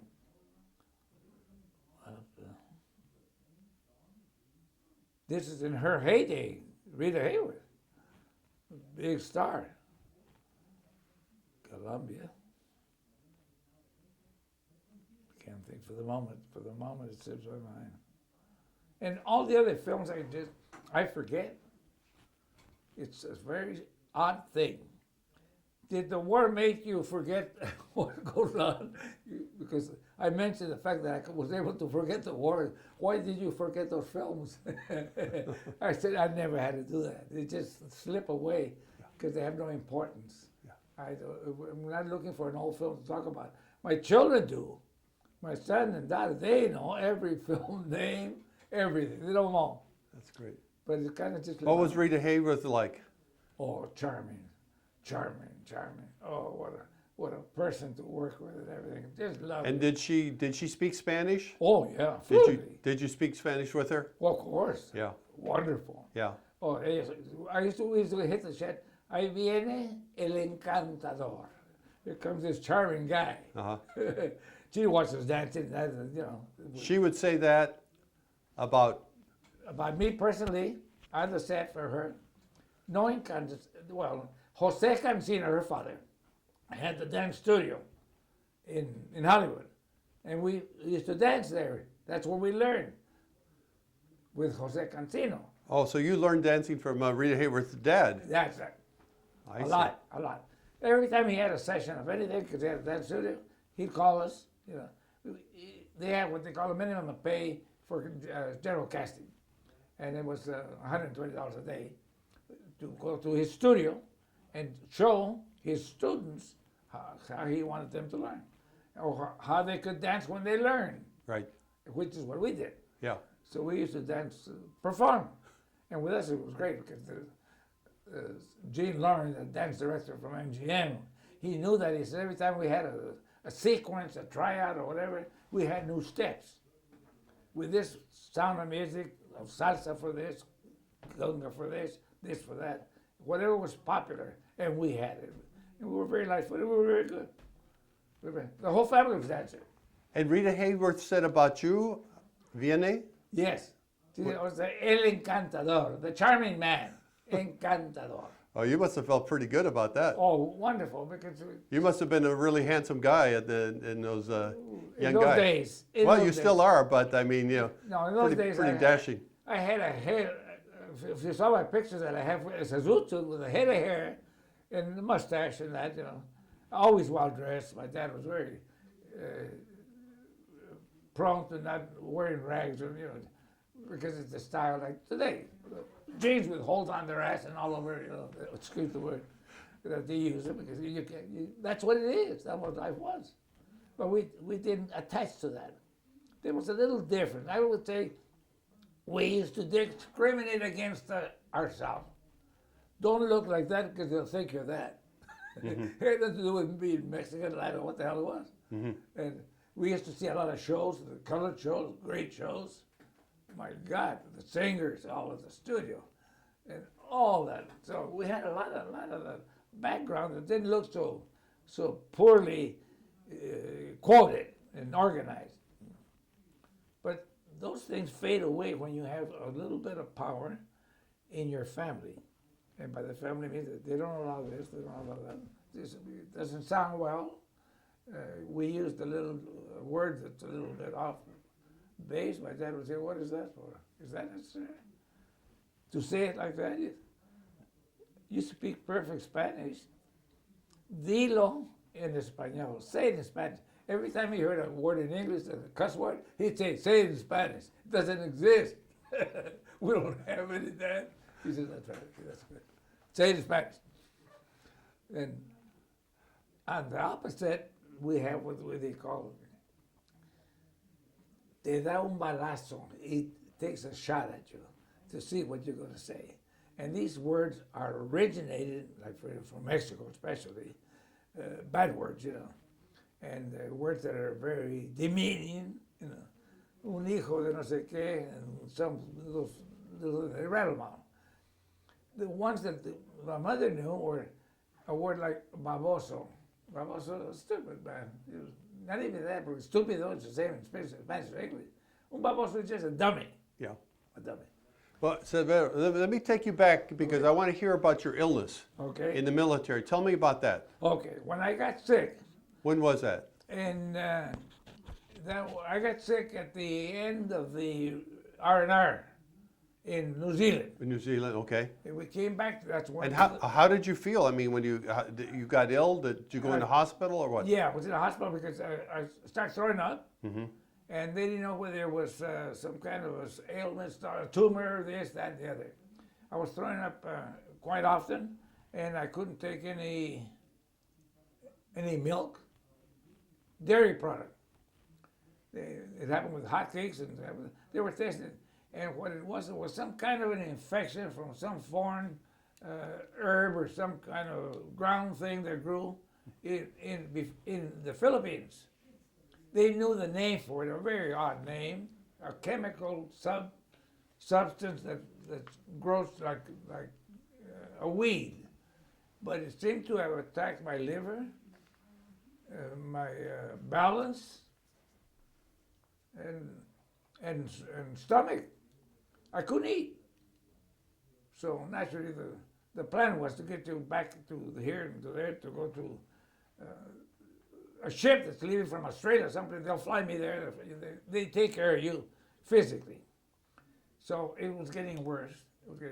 I was given several medications to drink only, and some would go down the tubes okay, and some fruit once in a while. We tried pears, were good. No banana, I forget the reason. And some of those light things.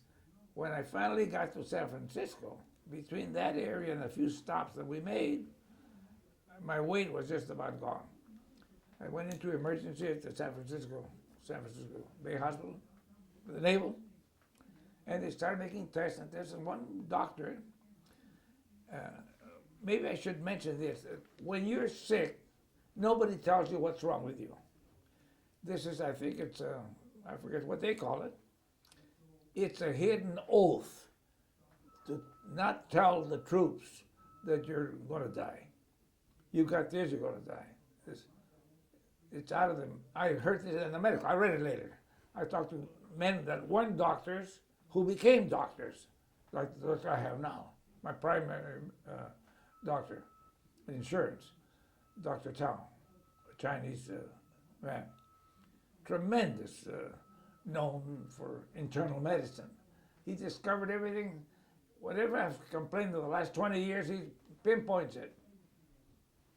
He says, I know you don't like to take pain pills, you don't like to take this, you don't like to take that. No, if I don't need them, I don't want them. And he always has hit right on the nail. I had this surgery that I had back here. This cervical surgery of the nerve through the spinal cord.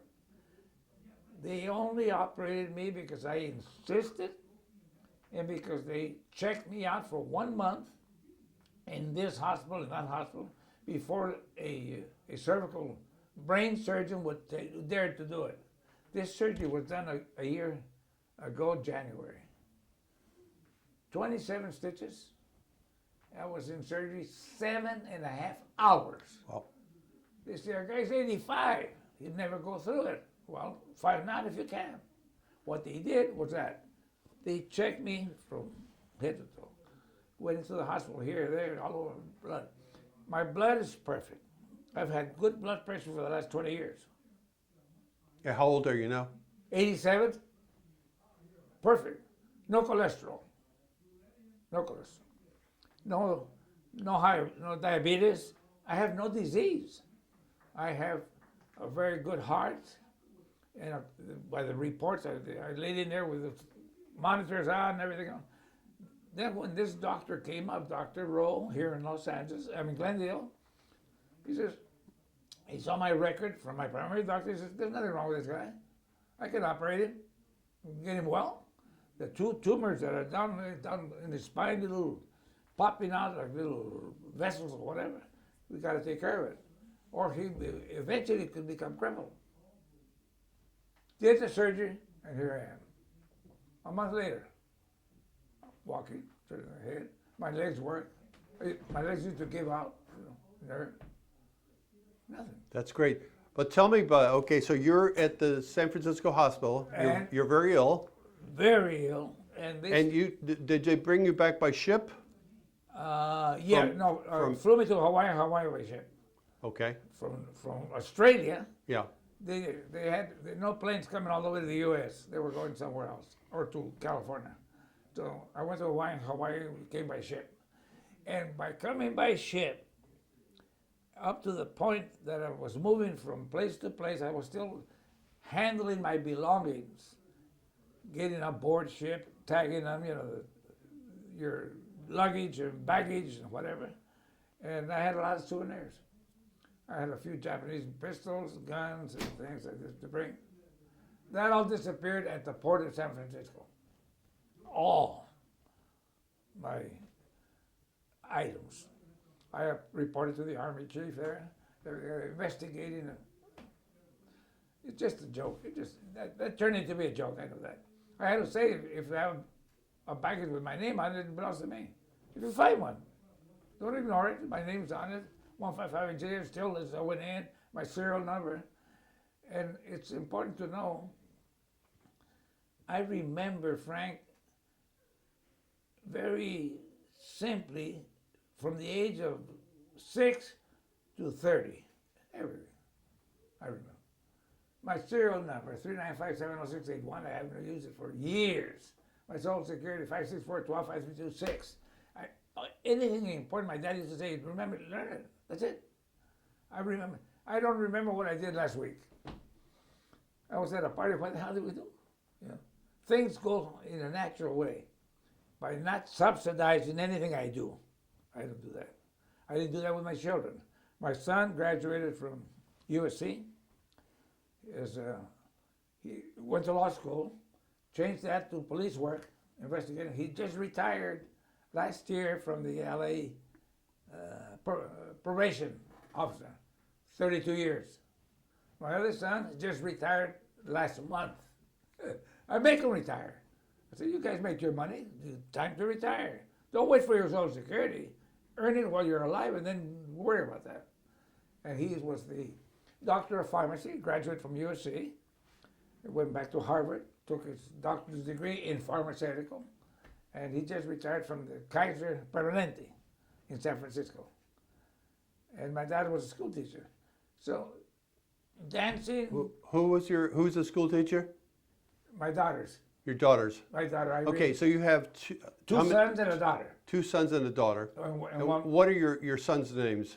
Paul. Paul, he was the one that was in He's a parole officer. probation, okay. Or parole, yeah. Yeah, parole. His name is Paul Severo Lopez. Okay. We twisted he wanted my name. Okay. So, but it's got to be different. So we twisted that one. My second son is George Anthony Lopez, the doctor of pharmacy, Okay. and Irene Marie Lopez, daughter. And she's a school teacher? She still is? She still is, yeah. She still is in Whittier. Okay. All right, let's finish up with your illness and then we'll talk Okay. about your family. I So, so you're back in San Francisco Back now? in San Francisco, and I weigh 90 pounds or 98 pounds, whatever it was. When my sister came to see me, she didn't recognize me. I was sitting outside on a wheelchair, getting some sunshine, and I saw her get off the taxi, walking right toward me. She goes, look at this. I was ready to stand up, and she passed me. I said, Carolina. And she looking all around. She saw me and kept going. At that weight, she didn't recognize me. Really? She didn't recognize me. She said, my God. She jumped up. Well, evidently, how would you say, Frank, when your luck doesn't run out? I thought my luck had run out when they lost my baggage. I said, that's a bad thing to do. But if your luck runs out when you're getting better, without asking too many questions, the doctor said one morning, I remember, he said, okay, this is gonna hurt. He gave me a shot in the arm and one in the thigh. Well, the doctor went, well, it's a medical thing, blah, blah, blah, blah. It's to help you. Well, it was a test against the allergy of that illness. It turned into an allergy. I didn't tell you, but I was coughing and these kind of things for an allergy. Well, from there I started gaining weight. In 3 days, this horrible taste that I used to get from not being able to eat, saliva and all that, went away. So they started giving me 4 meals a day. Eat, breakfast and breakfast again, and then lunch, and you have this, don't eat this, but eat this, all on that diet. I gained about 20 pounds the first month. I went right back up to 120, and my strength every day on the therapy, pedaling the stand-up units, and I felt good. I felt real good. I told them I'm feeling real good. I feel stronger than I ever been. You know, take it easy. We had so on. So I finally wound up weighing 136. A couple of months, and got me ready for my discharge. That was the way to go. Finally, I said, "Oh, I got to get out." What was it like coming back home, and what was the reaction of your family, and how did you feel now? So you were in the service a total of what, 2 years, more or less? About two and a half years. I guess. 2.5 years? Yeah. 2.5 years in wartime. What do you remember about coming back? I remember the bus. I told them, I said, I'm going to be discharged probably in a week or two. I don't know what date. And to feel that freedom coming out of the hospital with my discharge with this thing here on the back page. If I remember, let me see it. Okay, this is the Pacific. This is the one. Ribbon, the brown stars, all that. Go ahead and read what you're seeing there. Okay, what I was looking at here was where I lived. Okay, 2100 South Toberman in Los Angeles, right off of Washington Boulevard. The family lived there. And then I also wanted, I got out of the service on the 20th of April, 1945. And I remember hearing the death of Franklin D. Roosevelt. That was a very sad day for me when Truman took presidency. When did Franklin FDR die? In 45, in May of 45. Okay, so you had just been home for a short time. Right. That's when he died. So how did you feel being back home, and how did your family feel? Well, the family felt like something had come out of heaven. it's hard to explain the joy that they feel because they were all in tears. I said, what are you crying about? You cried when I left, don't cry when I get back. Spanish, you know. No llores, no llores, no llores, no llores. Because my mother would cry, and the little nephews and nieces, they all cried. Oh, they don't even know why they're crying. So it was felt real good, very emotional coming back. And I had some cousins come in from El Paso who still live there to welcome me home. And other cousins from Washington, from all over, because I have maybe in our family, not mine immediate, but my mother's family, her sisters and who had sons. I have 3 cousins that were in the Navy. Victor Egger was admiral of the ship that carried MacArthur to the Philippines, of the U.S. Navy. His brother, Oscar, was the naval intelligence officer in Washington with the FBI. And Louis Egger was a telephone expert on sealing phones and screening. They have a title of some kind for the government. They all Navy. And I was the only one on our side that was in the Army. So you know, they were, how were they related to you? cousins. From your father's side or mother's side? My mother. Uh-huh. My mother. And she was a Trejo. Trejo. Trejo. 5 sisters. Okay. 5 sisters. But what were their last names, did you say? No. The admiral. Okay. The admiral of the sisters, the older sister married a German. Okay. Egger. Egger. That's how he got. I got you. Okay. The other sister, Maria, she married an Italian. He's a tailor. El otro, Oscar. ¿Cómo se llama? Maria, you don't know, Oscar. Oh, Oscar, wait a minute. Oscar and Victor are brothers. The admiral and the subject, he called him the subject naval guy, Oscar. And Luis was the telephone man from my other aunt, Lupe. So he was Egger, Italiano, el otro, Alemán, Español, yeah, Spanish. In the naval group. So we still visit, they're still alive. Victor's a year and a half older than the admiral.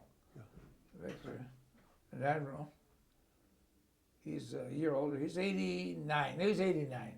A year younger than my sister. Where does he live? In Texas. Whereabouts? In Dallas. He's been there for years. He's a retirement. He retired in Austin, Texas, or he moved to, I don't know, when his wife passed away. He moved around in Texas. So he would be part Mexican and part German? That's right. Uh-huh. And the other one was part Italian and part Mexican. And the other one was Spanish and part Mexican. Okay. By the way, did any of your brothers go into the service? They were in, what do they call that? National Guard or? No, they were necessary for the... Oh, I see. They were like necessary for the defense. Yeah, but they have a word for them. All the ones that worked there. My brother John was a welder. Yeah. In a big plant, airplane parts and all that. So they got a deferment because of because of their jobs. Their job, yeah. I see. I got you. They got deferred. But 2 of them got deferred, and the one who went to the Korean War was young. He was the youngest, Richard. He was the youngest brother. He died after the Korean War, but he got infected and he got drugs and all that in Korea, with the Korean War. He came back. He looked like a dingleberry, I call him. At the war, all drugs. If people only would not guess, see the ones that are coming back, ask them, see what the hell's wrong with them. He had no wounds of any kind, but he said they used to party like you have no idea. He was a driver for one of the big generals there. All the parties with them and every the drivers, just like them. Dope up the yen from everybody. So all these things were there. So he lasted about a year after he came out, sick all the time. Right to the Veterans Hospital for this, for that. And I said, Richard, your life is shattered. Let's straighten it out. For a while he did that, and then of course I put him back in studio. Good looking guy, very good looking. So the studio work started up for him, and he just kept going with the studio, and the same party, the same everything. What he learned over there, he brought it here. And that's what ended his life. Sitting down on a living room chair, and telling his friend, call my brother, call him up. And he lasted about an hour. I went and he died in my arms. Yeah, he died in my arms. Yeah, again, those things I forget. There's no reason for me to know, did you take heroin or this? I know them all. I saw them all. I used to see them sell all that stuff. But we weren't interested. My friends never had that. We gathered everywhere. We had social parties, you name it, all kinds. If anything like that, you're starting, I'd stomp them out. That's it. Our graduates, I didn't smoke till I went to the Army. That's another one. In the Army, every time they say your little box lunch, there's your cigarettes, Camels. You walk a Camel, you can walk over the troops.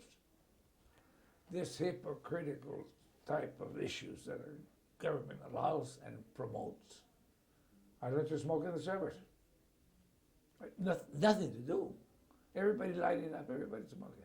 And waiting for the pack. There was only 3 Camels. And then they went to another brand. I forget what it was. To me, it was just a nuisance, but I do it anyway. So when I came out, I was smoking. I learned the habit. But just like I learned it, I left it. My children, when my daughter was small, and they were my children, they kept saying, Dad, why do you smoke? I said, I don't know. It's just something we do. And one day, I woke up in a smoke-filled room. I don't know where I was or what. It's a dream. Oh, coughing like I thought, my God. When I got up, I told my wife, I said, I had a funny dream last night. Why? What happened? In the smoke-filled room, I was smoking everything with hand on it, just smoke. So what's different about that? Well, what's different, that I decided to quit smoking. That's what's different. When the kids come home from school, we'll tell them all. I'll serve them all a malted milk that I make for them. I used to make malts and drinks for them. And I'm going to get a pack of cigarettes that I have in my pocket, and I'm going to snuff it all. And I'll watch their faces. And the wife took a camera, and she photographed this little guy around the table, the 2 guys. And she says, my son George, he's quite an athlete, but a little boy. He said, Dad, boy, am I happy. I'll tell all my friends that you don't smoke. I said, well, you talk about that? Yeah. I have my friend Julio and so forth and so on. They always ask, does your dad smoke? Well, again, I don't know where the changes come from, Frank, but I've been able to quit doing anything that I don't want to do all my life. When I don't want to do something, it's over.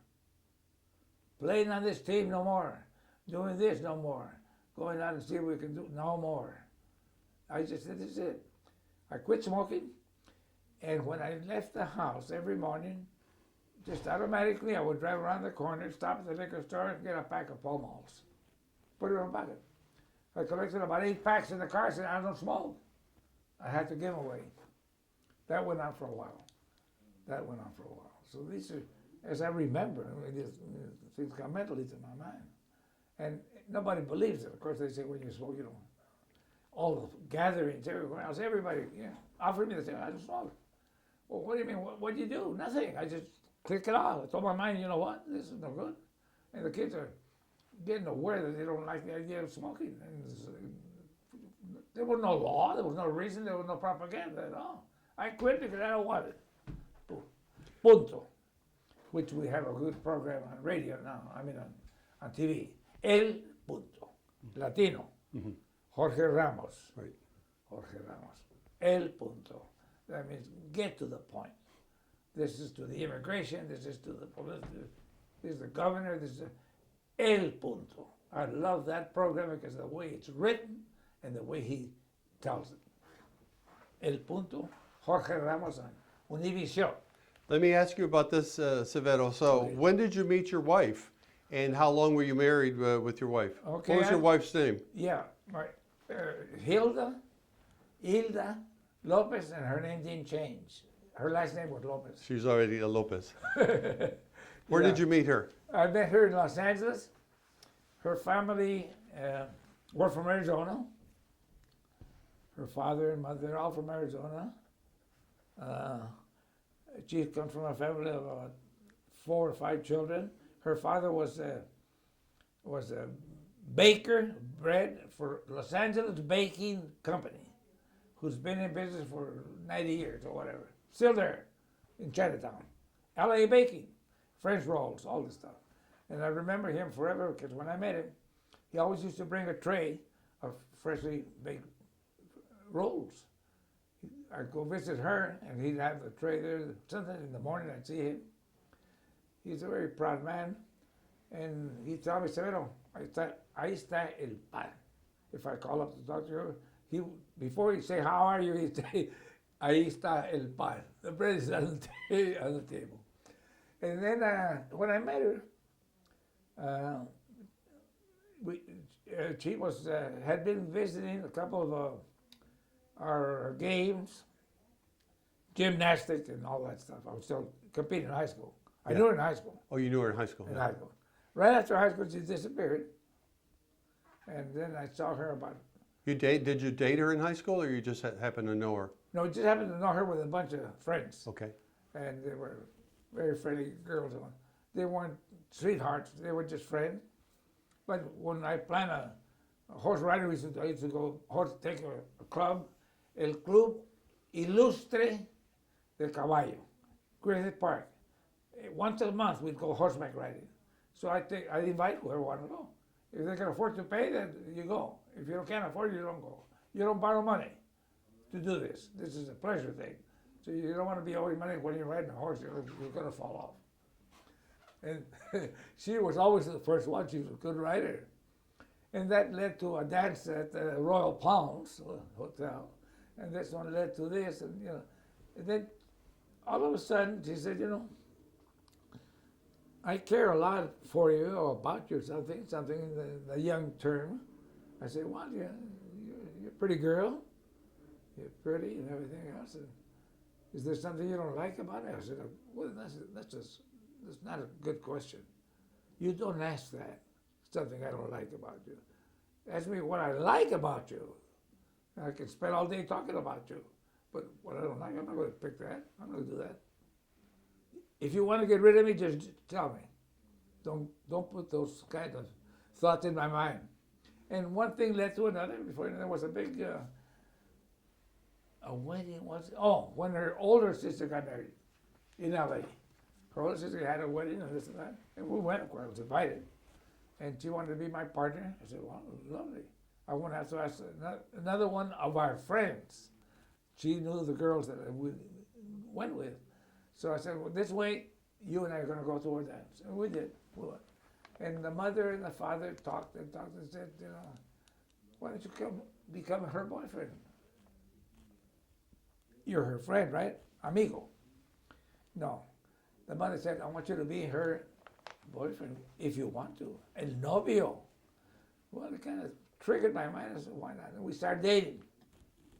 1942. In 42, we got married. We got married a year, 9 months before the draft. In 42.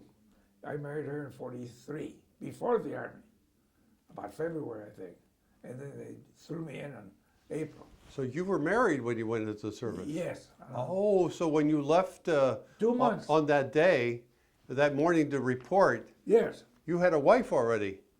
No, wait a minute. That happened before. No.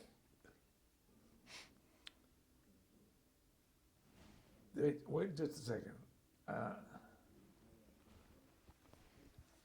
Right before I got married, I got married in October of 43. I had been drafted already. I got drafted in 43. April, I think it was. Yeah, April. April, yes. April 43. Is that right? Yes. Okay, April. So I got married April, May. In June, I was drafted, and then I came out on that pass or whatever and then I got married. I see. So I was married when I was in the service, but not before. I was still single when I was drafted. But were you were very close to her? You were. Yeah, very, very. Were you engaged or not? Yes. Oh, yes. Okay. We're engaged. Okay. So anyway, so that day when you were inducted, you already had a fiance. Girlfriend. Yeah. Sweetheart. Oh, that was drastic. Okay. So it was. I insulted everybody I could. So it wasn't just your parents and your own siblings, but your girlfriend. Yeah. Who you were living. Yeah, my family didn't say too much. My mother liked her because I used to go out with her and bring her and take her and eat together and all that. And the rest weren't too excited about it. My brothers all had girlfriends too, so but she was kind of a favorite. She was kind of a favorite, yes. So you got married during the leave, Yes. and then you went back to the Service again, and deals what everybody does. You suffer like hell. Say, I want to see my wife, you know. So you were writing to your wife then during the war and receiving letters from her? Oh yeah, oh yeah, oh yes. You still have those letters? Oh yes, oh yes. She had them all. Oh yeah. Oh, I always wrote to her. She would give me the details of that group with her friends, my friends, our friends. Because you know when you're young, you have friends all the same ones all the time. So I was with them all the time. So she was a very good, important messenger for me. This happened, that didn't happen. So and so is going to get married. So and so this, that. So got drafted. Friends, male friends and girlfriends both. Just a very social. And mostly they were like high school friends? Yes, A lot of yes. them high school. Okay, we're going to need to take a break Yes. because we need another tape in here. So Okay. Let me turn this off.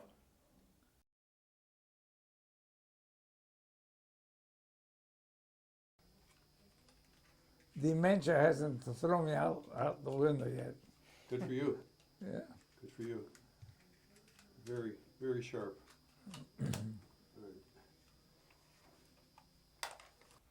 This is tape number 3. Severo P for Pablo Lopez. Los Angeles, June 9th, 2010. Being interviewed by Frank Sotomayor. Severo, we were talking about your wife, Hilda. Mm-hmm.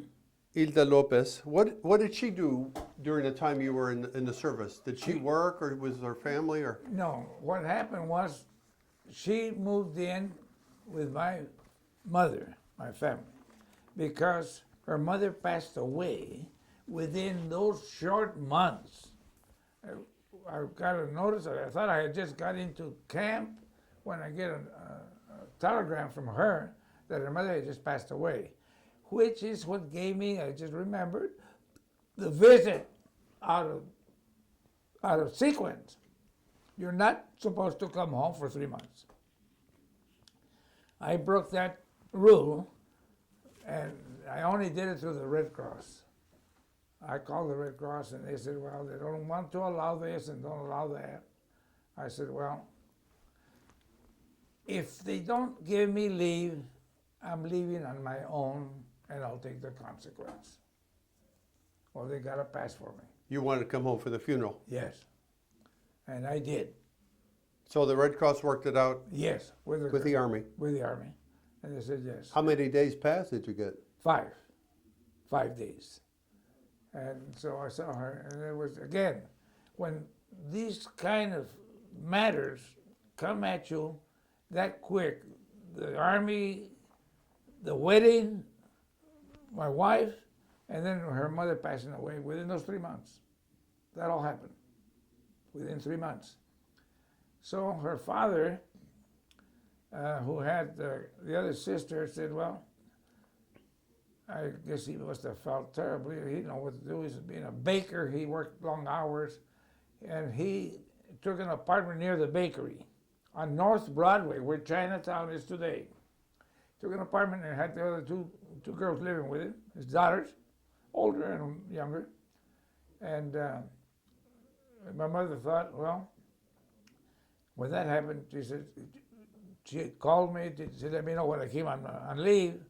The funeral, she says, you know, I don't know how to think about her mother's death, your mother-in-law, and she's going to have to find a way for her life without her mother and without you. So she asked her, would you like to come and live with me? Mom said, she said yes, for a minute. So she fit real well. She told her dad, we had a dinner, whatever, when I left, and that's it. She knew the family already. They knew her. So it was just like a family getting together. That's what. And she lived there till I came out of the Army. She worked for the telephone company for a few years. So she always had a good job.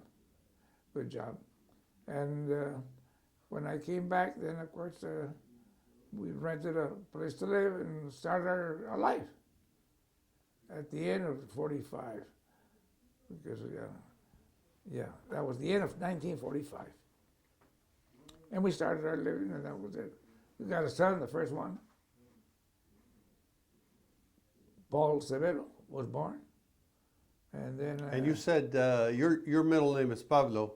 Pablo. Severo Pablo. Yeah, his is backwards. Lopez. So, and he's Paul. Paul. Paul Severo, okay. Paul Severo, yeah. And what were you doing then? Did you go back to the studio or what? I came, yes. When I came out, I immediately called casting at Columbia, RKO, Paramount, Fox, Universal, all of them. And I told all the studios that I was out of the service and available for any film that they would care to allow me to work with. And they put me in casting. So I thought, gee, before I come out, they offer all kinds of schools, this and that, the GI Bill and this and that. And I thought, no, I've got to come out and do some work. I got to work, that's it. None of this little Mickey Mouse check every month. And, like that life was out of our question, out of my life. I wanted to get the hell out of my life. I did it. So we went on the studio first. And I got a lot of work. Oh, man. I was called every day to do something. So my earning capacity was very, very nice right away. I would at least work 2 days here, 4 days there, and 1 day here, and then 1 week over there. But my total monthly work was usually about 15, 20 days. Well, I was making a substantial salary compared to the salaries that were being paid for the veterans that were coming out. You're either ditch digger or a cook or something. No. So I did that. And then I got to working at awning and tent place in San Pedro here. A beautiful, making circus tents, all kinds of tents. They were still doing Navy tents and all that. Interesting with waxing the thing. A good job, because the job was that I got paid by piece, what do you call it, piece? Piecemeal? Yeah, piece deal. So what would you do exactly? So many rings, make the steel rings with cotton, wax cotton, and the cable that holds my experience with cable. Yeah, your experience with cable, you were good at that. I could put that in the machine and by hand and do it. They had to do it very hard. I would do 10 rings when the average guy would do one. But I can't say I was good at it. No, it's just experience. It was experience that did it all. So I got pretty good pay. The guy on the pay. I used to ring up for when they had a Navy contract here in Oxnard for the Shore Patrol. No, yeah, the Shore Patrol. Those boats that come out here, making all those tents for them, the rings and all that. They get contracts from the government. And on the piecework, I would make Then, when the average pay was about $10 an hour in those days, I would make about 20 an hour. So I was there for a couple of years. And then the contract ran out, and the usual event started. You don't have a job today, but you have it tomorrow. And then, after working there in the studio, then came the next shock.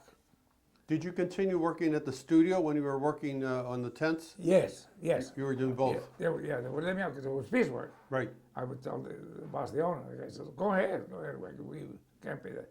And then, that's getting close to 1950, the Kefauver Committee that brought Hollywood to its knees. Communist. Everybody's a communist.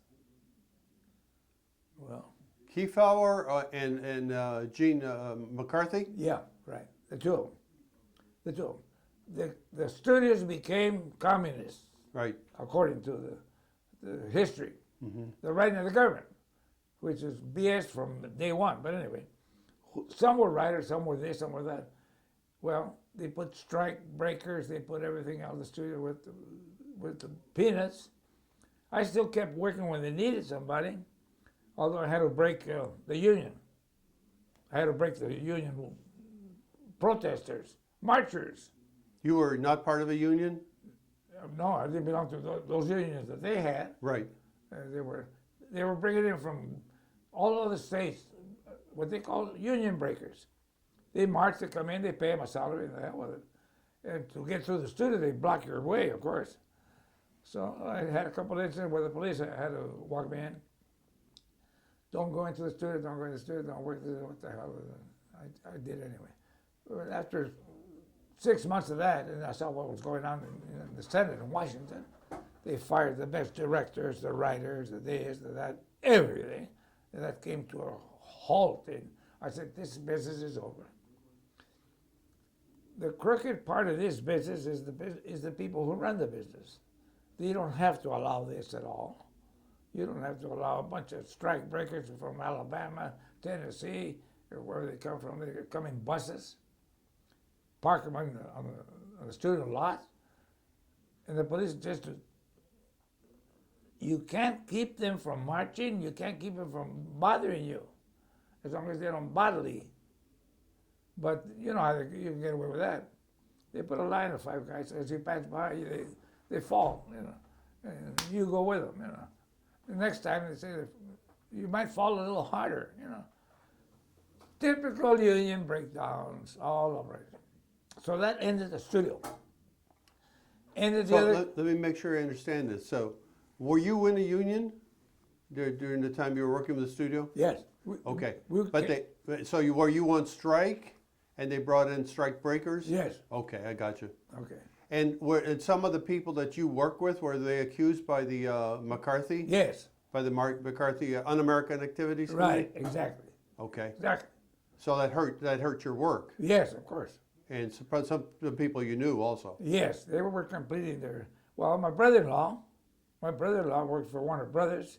He's the originator of the dubbing.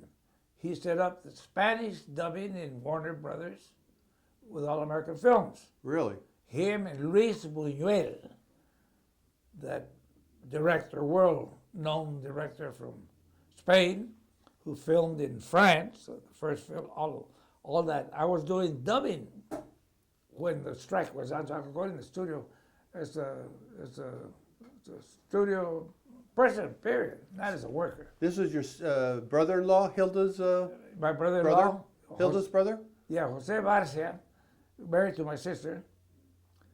He was Married to your sister. my sister, yeah. Oh, okay. My brother-in-law in that direction. Married to my sister, was director, and Luis Buñuel were the 2 directors. He then became the professor of Spanish in UCLA, full professor at UCLA for 30-some years too. That's where he worked. And he had already done theater in Cuba, all of that. So when they did the dubbing, our work was getting good again.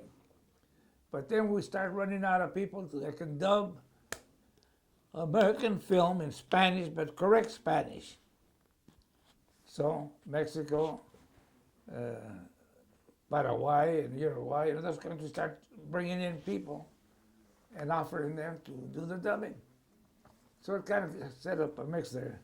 Well, then when the studio said they're going to have to change the dubbing and take it back to New York or go to Algeria, go someplace else, he said no, and we all said no. And the studio cut it out.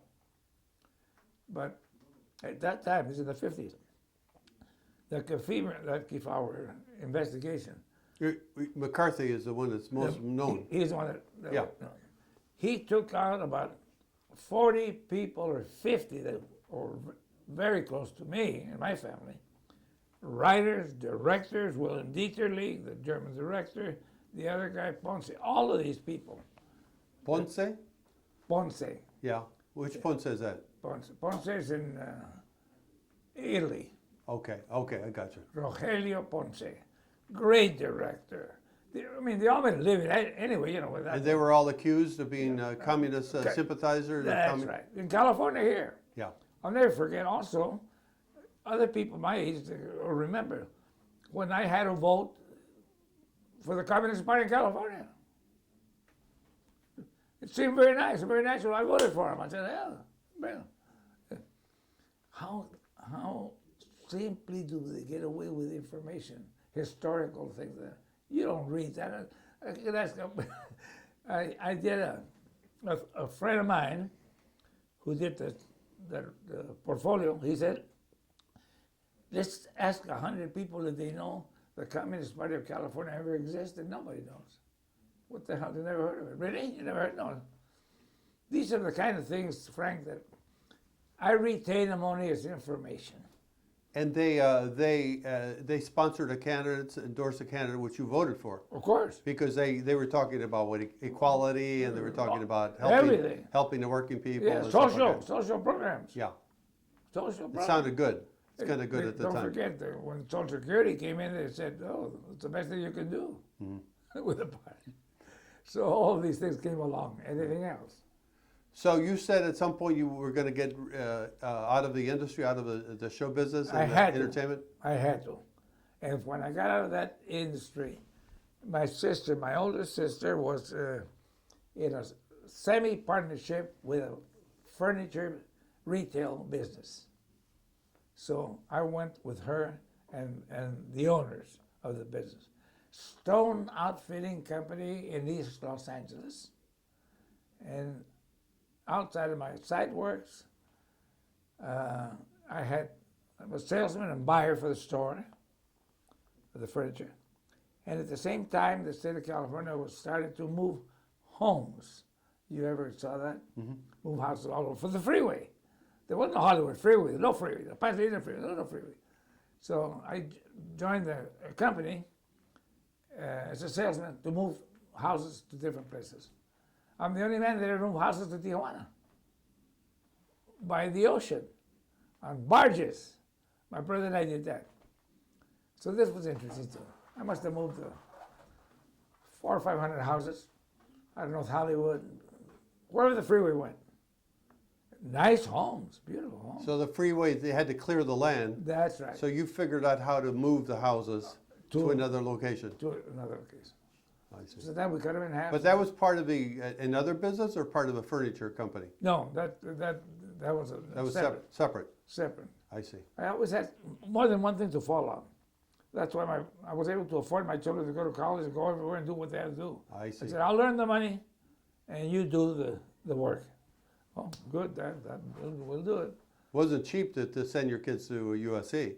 No, it wasn't cheap then, because what they earned, they never do it. Private school, yeah. Yeah, so I used to make a couple of small grants, and then when I got lucky with a few homes, I'd move sometimes 2 or 3 homes a month, and I make $3,000 or $4,000 a home. So that all went for schooling for my children. I said a separate account. This goes for you, and this for you. So don't worry about it. Don't make an excuse not to go to school. You won't get one. I've got money. You know that? My kids just laugh. They laugh about all that now. A grown man, And their friend, many times, we'd all be together. And they remind them what Dad used to tell him. and what their dad used to tell them about me, you know. It was just something that, well, life has been very fruitful, Frank, I have to tell you.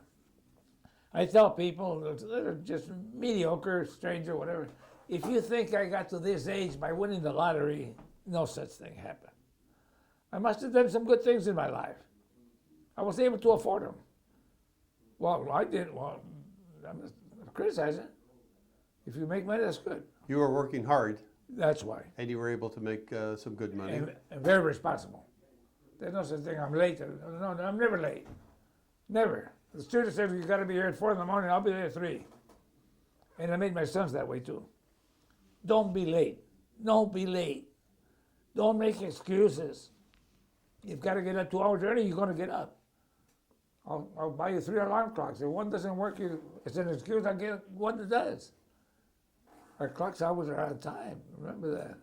So. And how long did you work for the furniture place and in the house moving? For some time? Yeah, we did that for about, when it was, as the freeways became to start blocking moving houses in some areas. Like if I had to get the telephone company to raise the certain posts. I'd bring a house out of Wilshire Boulevard, or Roberts, and one of those beautiful houses, those old Spanish houses.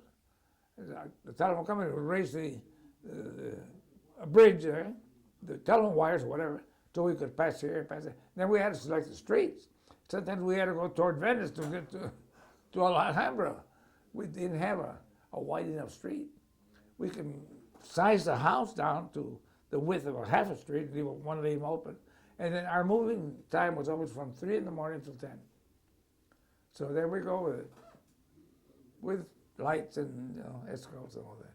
And this man that I worked for at the houses, a wealthy Jewish man, family, he would lend the money to the people who had a lot. He'd loan them the $4,000 or $5,000, $6,000 so they can finish it. So that's how I entered that party. I had a good Elena Salinas, radio commercial announcer, who advertised me. El señor don Severo Lopez le mueve la casa a su lote. He'll bring the house to your lot. Oh my God. All of a sudden I had to get my brother to help me with the people. We would pick them up, take them to see the house, to see where is your lot. Well, you like this house, but does it fit? Oh, it's just things just develop, and they kept going. They kept going. So And where did you live, and where and your wife? How long were you married with your wife, with Hilda? She died in 1979. 1979. So you were married what, Almost 40 some years. Mm-hmm. Yeah, she was young. She was 59, I think. 50 something, yeah, when she died. 79, she died. She was born in 1925. Yeah, 1925. And then I remarried. And I'm with this lady. It's going to be 30 years. And what's her name? Angelica del Razo. I said, you keep your professional maiden name. Who said you have to get rid of your name?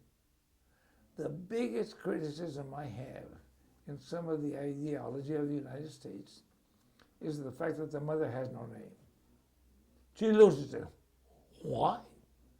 The identification in my travels has been, and I've seen it all over. No place in the world do you lose your mother's name. It's just absurd to me. It's telling you you're going to be named Horseshit tomorrow. Why? Why? Todos tienen doble apellido. And all the confusion that I see when I read when my son was in law school, I was in law school with USC, with the basic laws, and I studied a lot of law too. With that, I said, look at this one, look at this one, look at this one. Most criminals get mistaken for this and that. They have no last name, no mother's name. Jose Pancho Rodriguez. You put Lopez on that one, and you're not going to find maybe 10 more in the world. There's no mistaking the person with the name. Try to explain that one. Yeah. So Well, speaking of names, so you're Angelica Angelica Del? Del Razo. Two last names. Yeah, Del Delrazo. Zio. Okay. That's it. That's it. And you live with her in Temple City, In Temple City. and you don't have any children with With her, no. Angelica. She had two children in Mexico when she was living there, and a wedding that didn't pan out. One of those deals. She had these two children. And when I got with her, I took over her and the children. And how old were the children when you took over? They were little. One was Apollo. His name's Apollo, and we named him Apollo when he was born because of the Apollo project, by the way. Apollo and Yadira. He was about 3 or 4, something like that. They're children, little kids. So you raised two more. I raised them all. He's an engineer for Denison engineering firm. They're a subsidiary of Toyota from Japan. He travels all over the world. He's the main representative because I put him in the Navy out of high school for this youngster BS that I tell you about that do nothing and then the computer and this. No. Apollo, it's something for you. He graduated from San Gabriel High School. You have to do something right now because besides riding your car in Pasadena and getting 14 tickets and all this stuff that these little kids like to imitate, you're going to, how about the Navy? Clean. There's no war, there's no ship going around here that we can see. So he did. He joined the Navy at 18, come out of school. And now, let's pick something that Apollo, know what you like. And with me, he learned all these things, the mechanical things and that. I can take a motor, not a motor, that was my hobby. I took a car that I just sold, a 1972 Cadillac. I just finished it a year ago. And I sold it to the studio. I took that motor apart and replaced it. That was my hobby. I used to come home. I need this, that. I advertised all over the United States. They sent parts from all over and the magazines and that. So he said, well, ITT here in Covina. Now here's a course that you're going to do. A lot of engineering, a lot of work, a lot of this and that. Well, you got 2 degrees all the way through.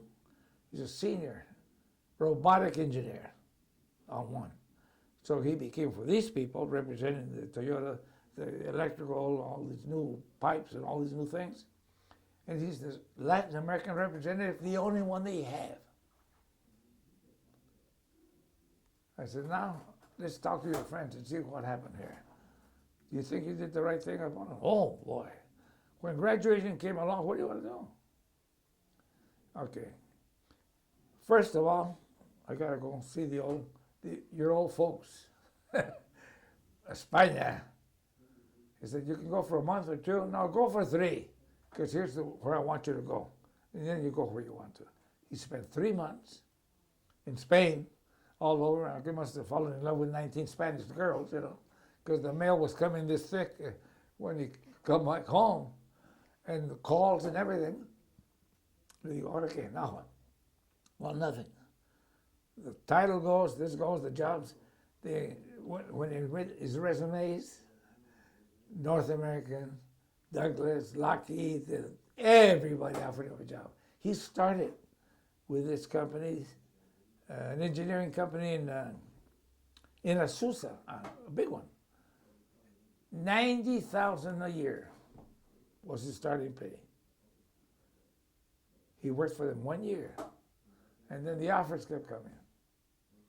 On this new science that they have, I forget what it's called. It's also got another degree, robotics, but the other one is electrical. Well, he can build a camera, he can build a clock, all that stuff. He knows all that stuff. Then when this company got it, they can't pay you more, really, but they have a lot of things to offer that I don't have over here. Okay, you're going to be representing this company in 2 countries and here. Little did behold did he know that he was going to be traveling.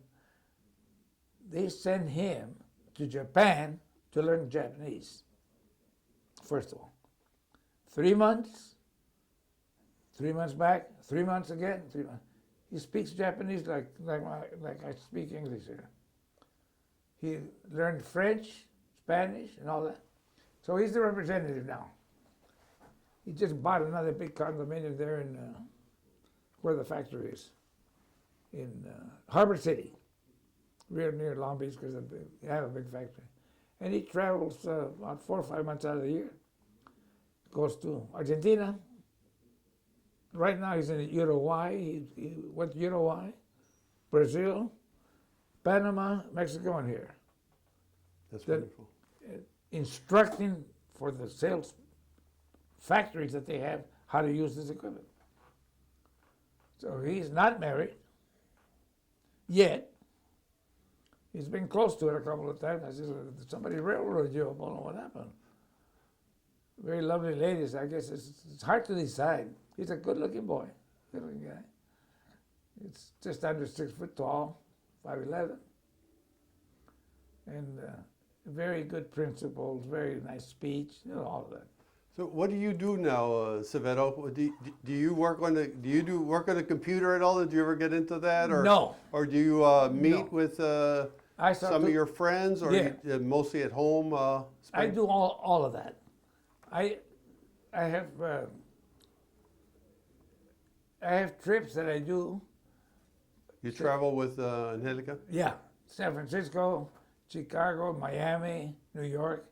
All the Latin American programs, I watch them, I see them. You watch like Univision and Telemundo and Yeah, all of those. yeah. Back in New York, all over. So I'm well known as being a visitor for their shows, and the wife, now she's assistant administrator to a big convalescent hospital in Temple City. Because of her accounting ability in Mexico, what she studied, and the family and what she learned, she got into doing their financial balance work for this big hospital. But what was important for her that they allowed was that she would take the accounts of the convalescent, the assisted living, and the other one. And for some reason, this family that owns those big hospitals, has a whole bunch of them, all Jewish family, they offered her to be their auditor. Well, she did a lot of auditing in Mexico with a big contract, the government contracts. But I guess something suited them, her honesty. She did find 2 fraud cases against the 2 big suppliers of sheets and that kind of medical. One was $40,000, and another one she found for about $80,000. They were bilking the company, and she found them with the owner. They went to this court thing in Culver City, the whole thing. The company got back $80,000 on one, fraudulent charges, and she's just good. She's just a good accountant. She won't let a penny fly. You cannot be short. You have to be. 2 and 2 is 4. It's never going to be 5, but it was never 3. What explaining those guys were, these lawyers, what do they call these? Shysters. Everything. And I let her do that because it's part-time work. You can say, for her it's full-time because she takes that time if she wants to, but she has her books all up to date. So between the book and the next one, vámonos a Florida. Vámonos, I'm going to Cuba in a couple of months. Going to Cuba, back again. And I used to go every year before Castro. When I came back from the service. I'd drive my LaSalle, a 1936 LaSalle, to Louisiana, boarded on a tugboat, And there it goes to the island. Costs $60 with a car, and drive it all over Cuba, put it back and bring it back and drive it back. That's what was my experience with the cars that I tell you. That was after you came home from the service? Yes, oh yes. And did you go with Hilda, or you went alone, or what? No, Friends? I went with Hilda a couple of times before she passed away. Okay. But the last trip I made with Angelica, Oh, good, good. and she loves it. She loves it. It's another life. Well, Severo, looking back now on your Yeah. life, what influence do you think the war? What lasting influence do you think it had on your life? I mean, how do you see it? I mean, you've lived now. You're 87. Yes. What do you remember about the war and how it may have shaped you? I think that, to be very honest, I have to remember, as the years went by, I kind of have a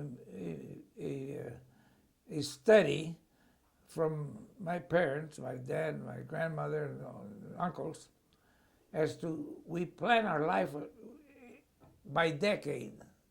I have in my mind 10 years. What I do 10 years, 10 years, 10 years, 10 years. And I've got to 87, counting the 80.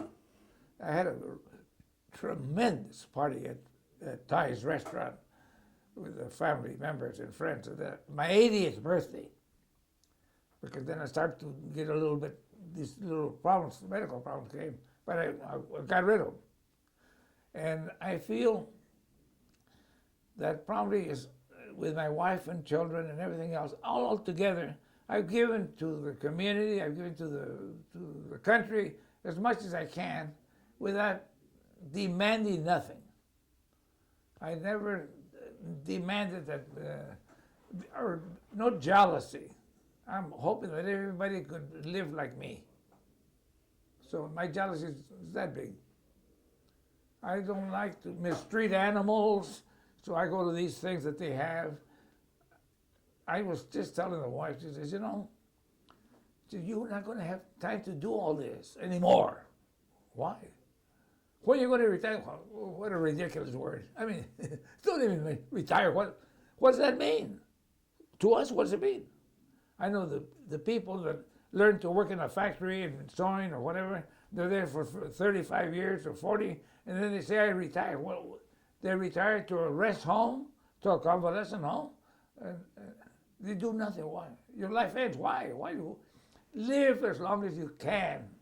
Do as much as you can and keep going. So I think, in essence, I'm very fair-minded, Frank. I will not allow me to be accused of violating a traffic law without fighting it. I don't get them often, but when I get one, I'll go to court because if the judgment of the police was just too minor, too short.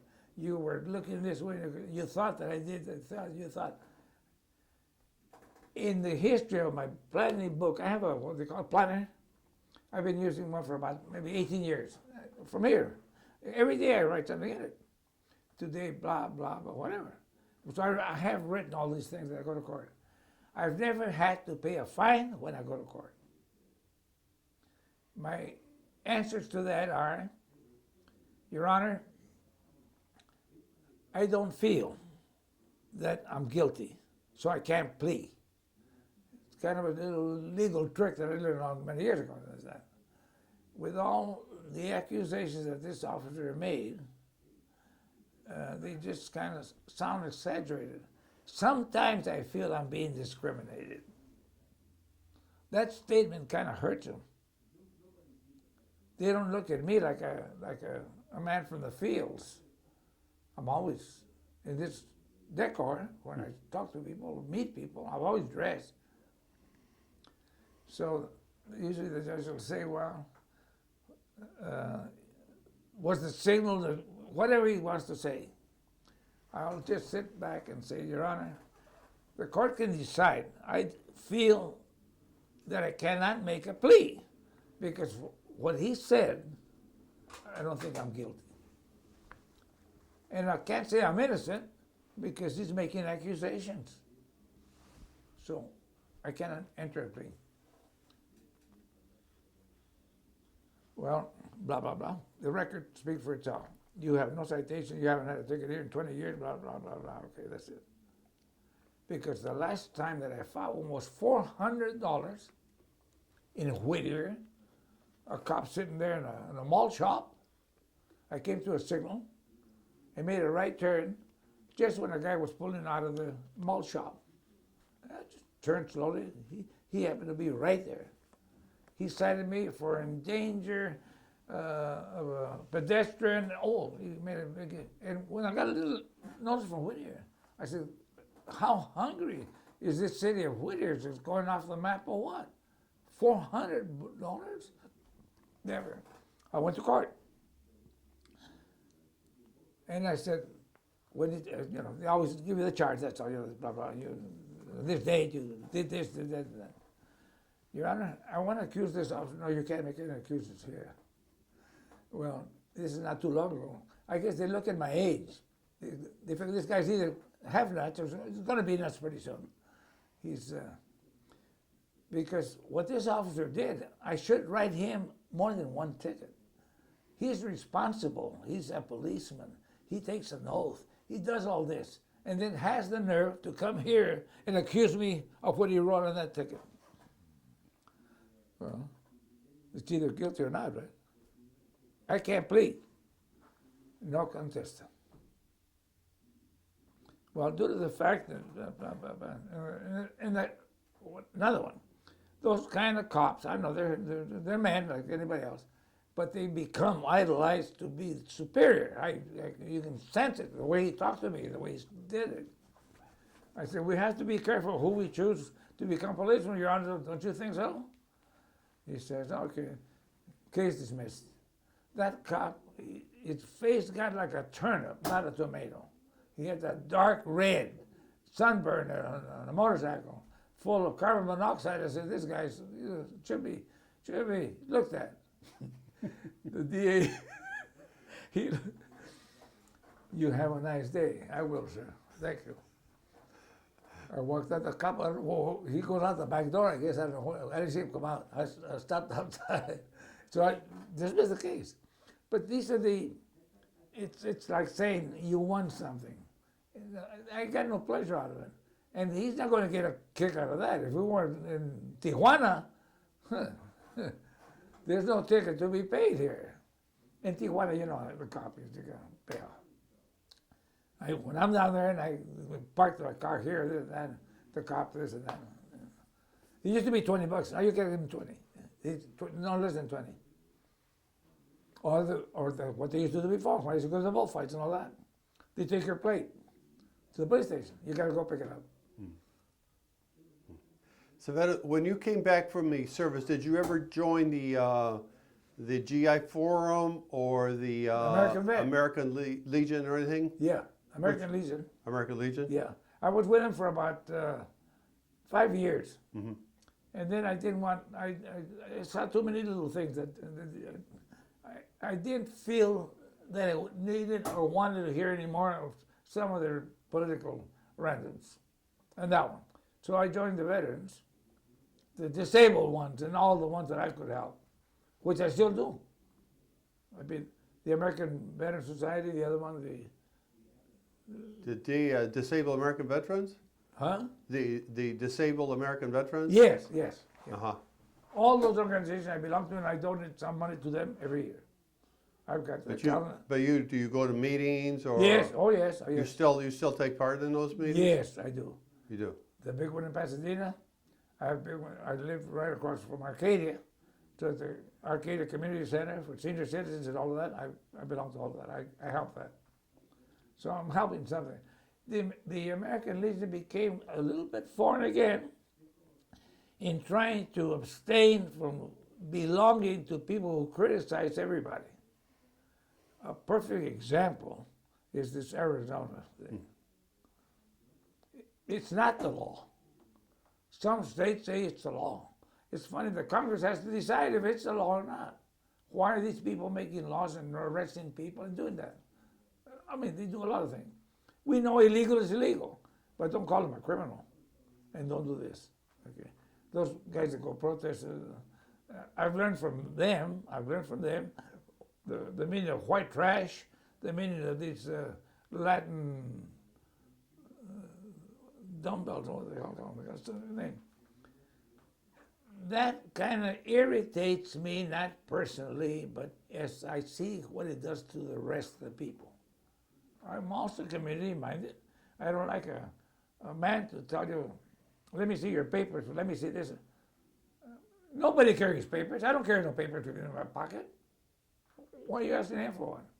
And if you don't, you'll have the right to arrest him. And you take him from his job. You take him home. He has broken the law. Let the people who write the laws tell us if it's true or not. Like they're going to do now, if they ever get to Congress with that. So those clubs, yes, I'll support them all. I love their philosophy, their ideals, and I know that those things are proper. That's the way I carry myself. All right, we're about to run out of tape here, so I just want you to hold this up. It's a beautiful, your honorable discharge. Yes. Hold it up so that we can I see it will. here on the, hold it up a little higher and closer here. Oh, do you? Severo, I'm going to hold it here close so that Or you can can move make chair. the copy. Oh, No, that's good. Anything else that you wanted to say, Severo? I think we covered pretty much everything. I did. I Yeah. did. And Good. your Well- interview is wonderful. Well, thank you very much for your service to the country.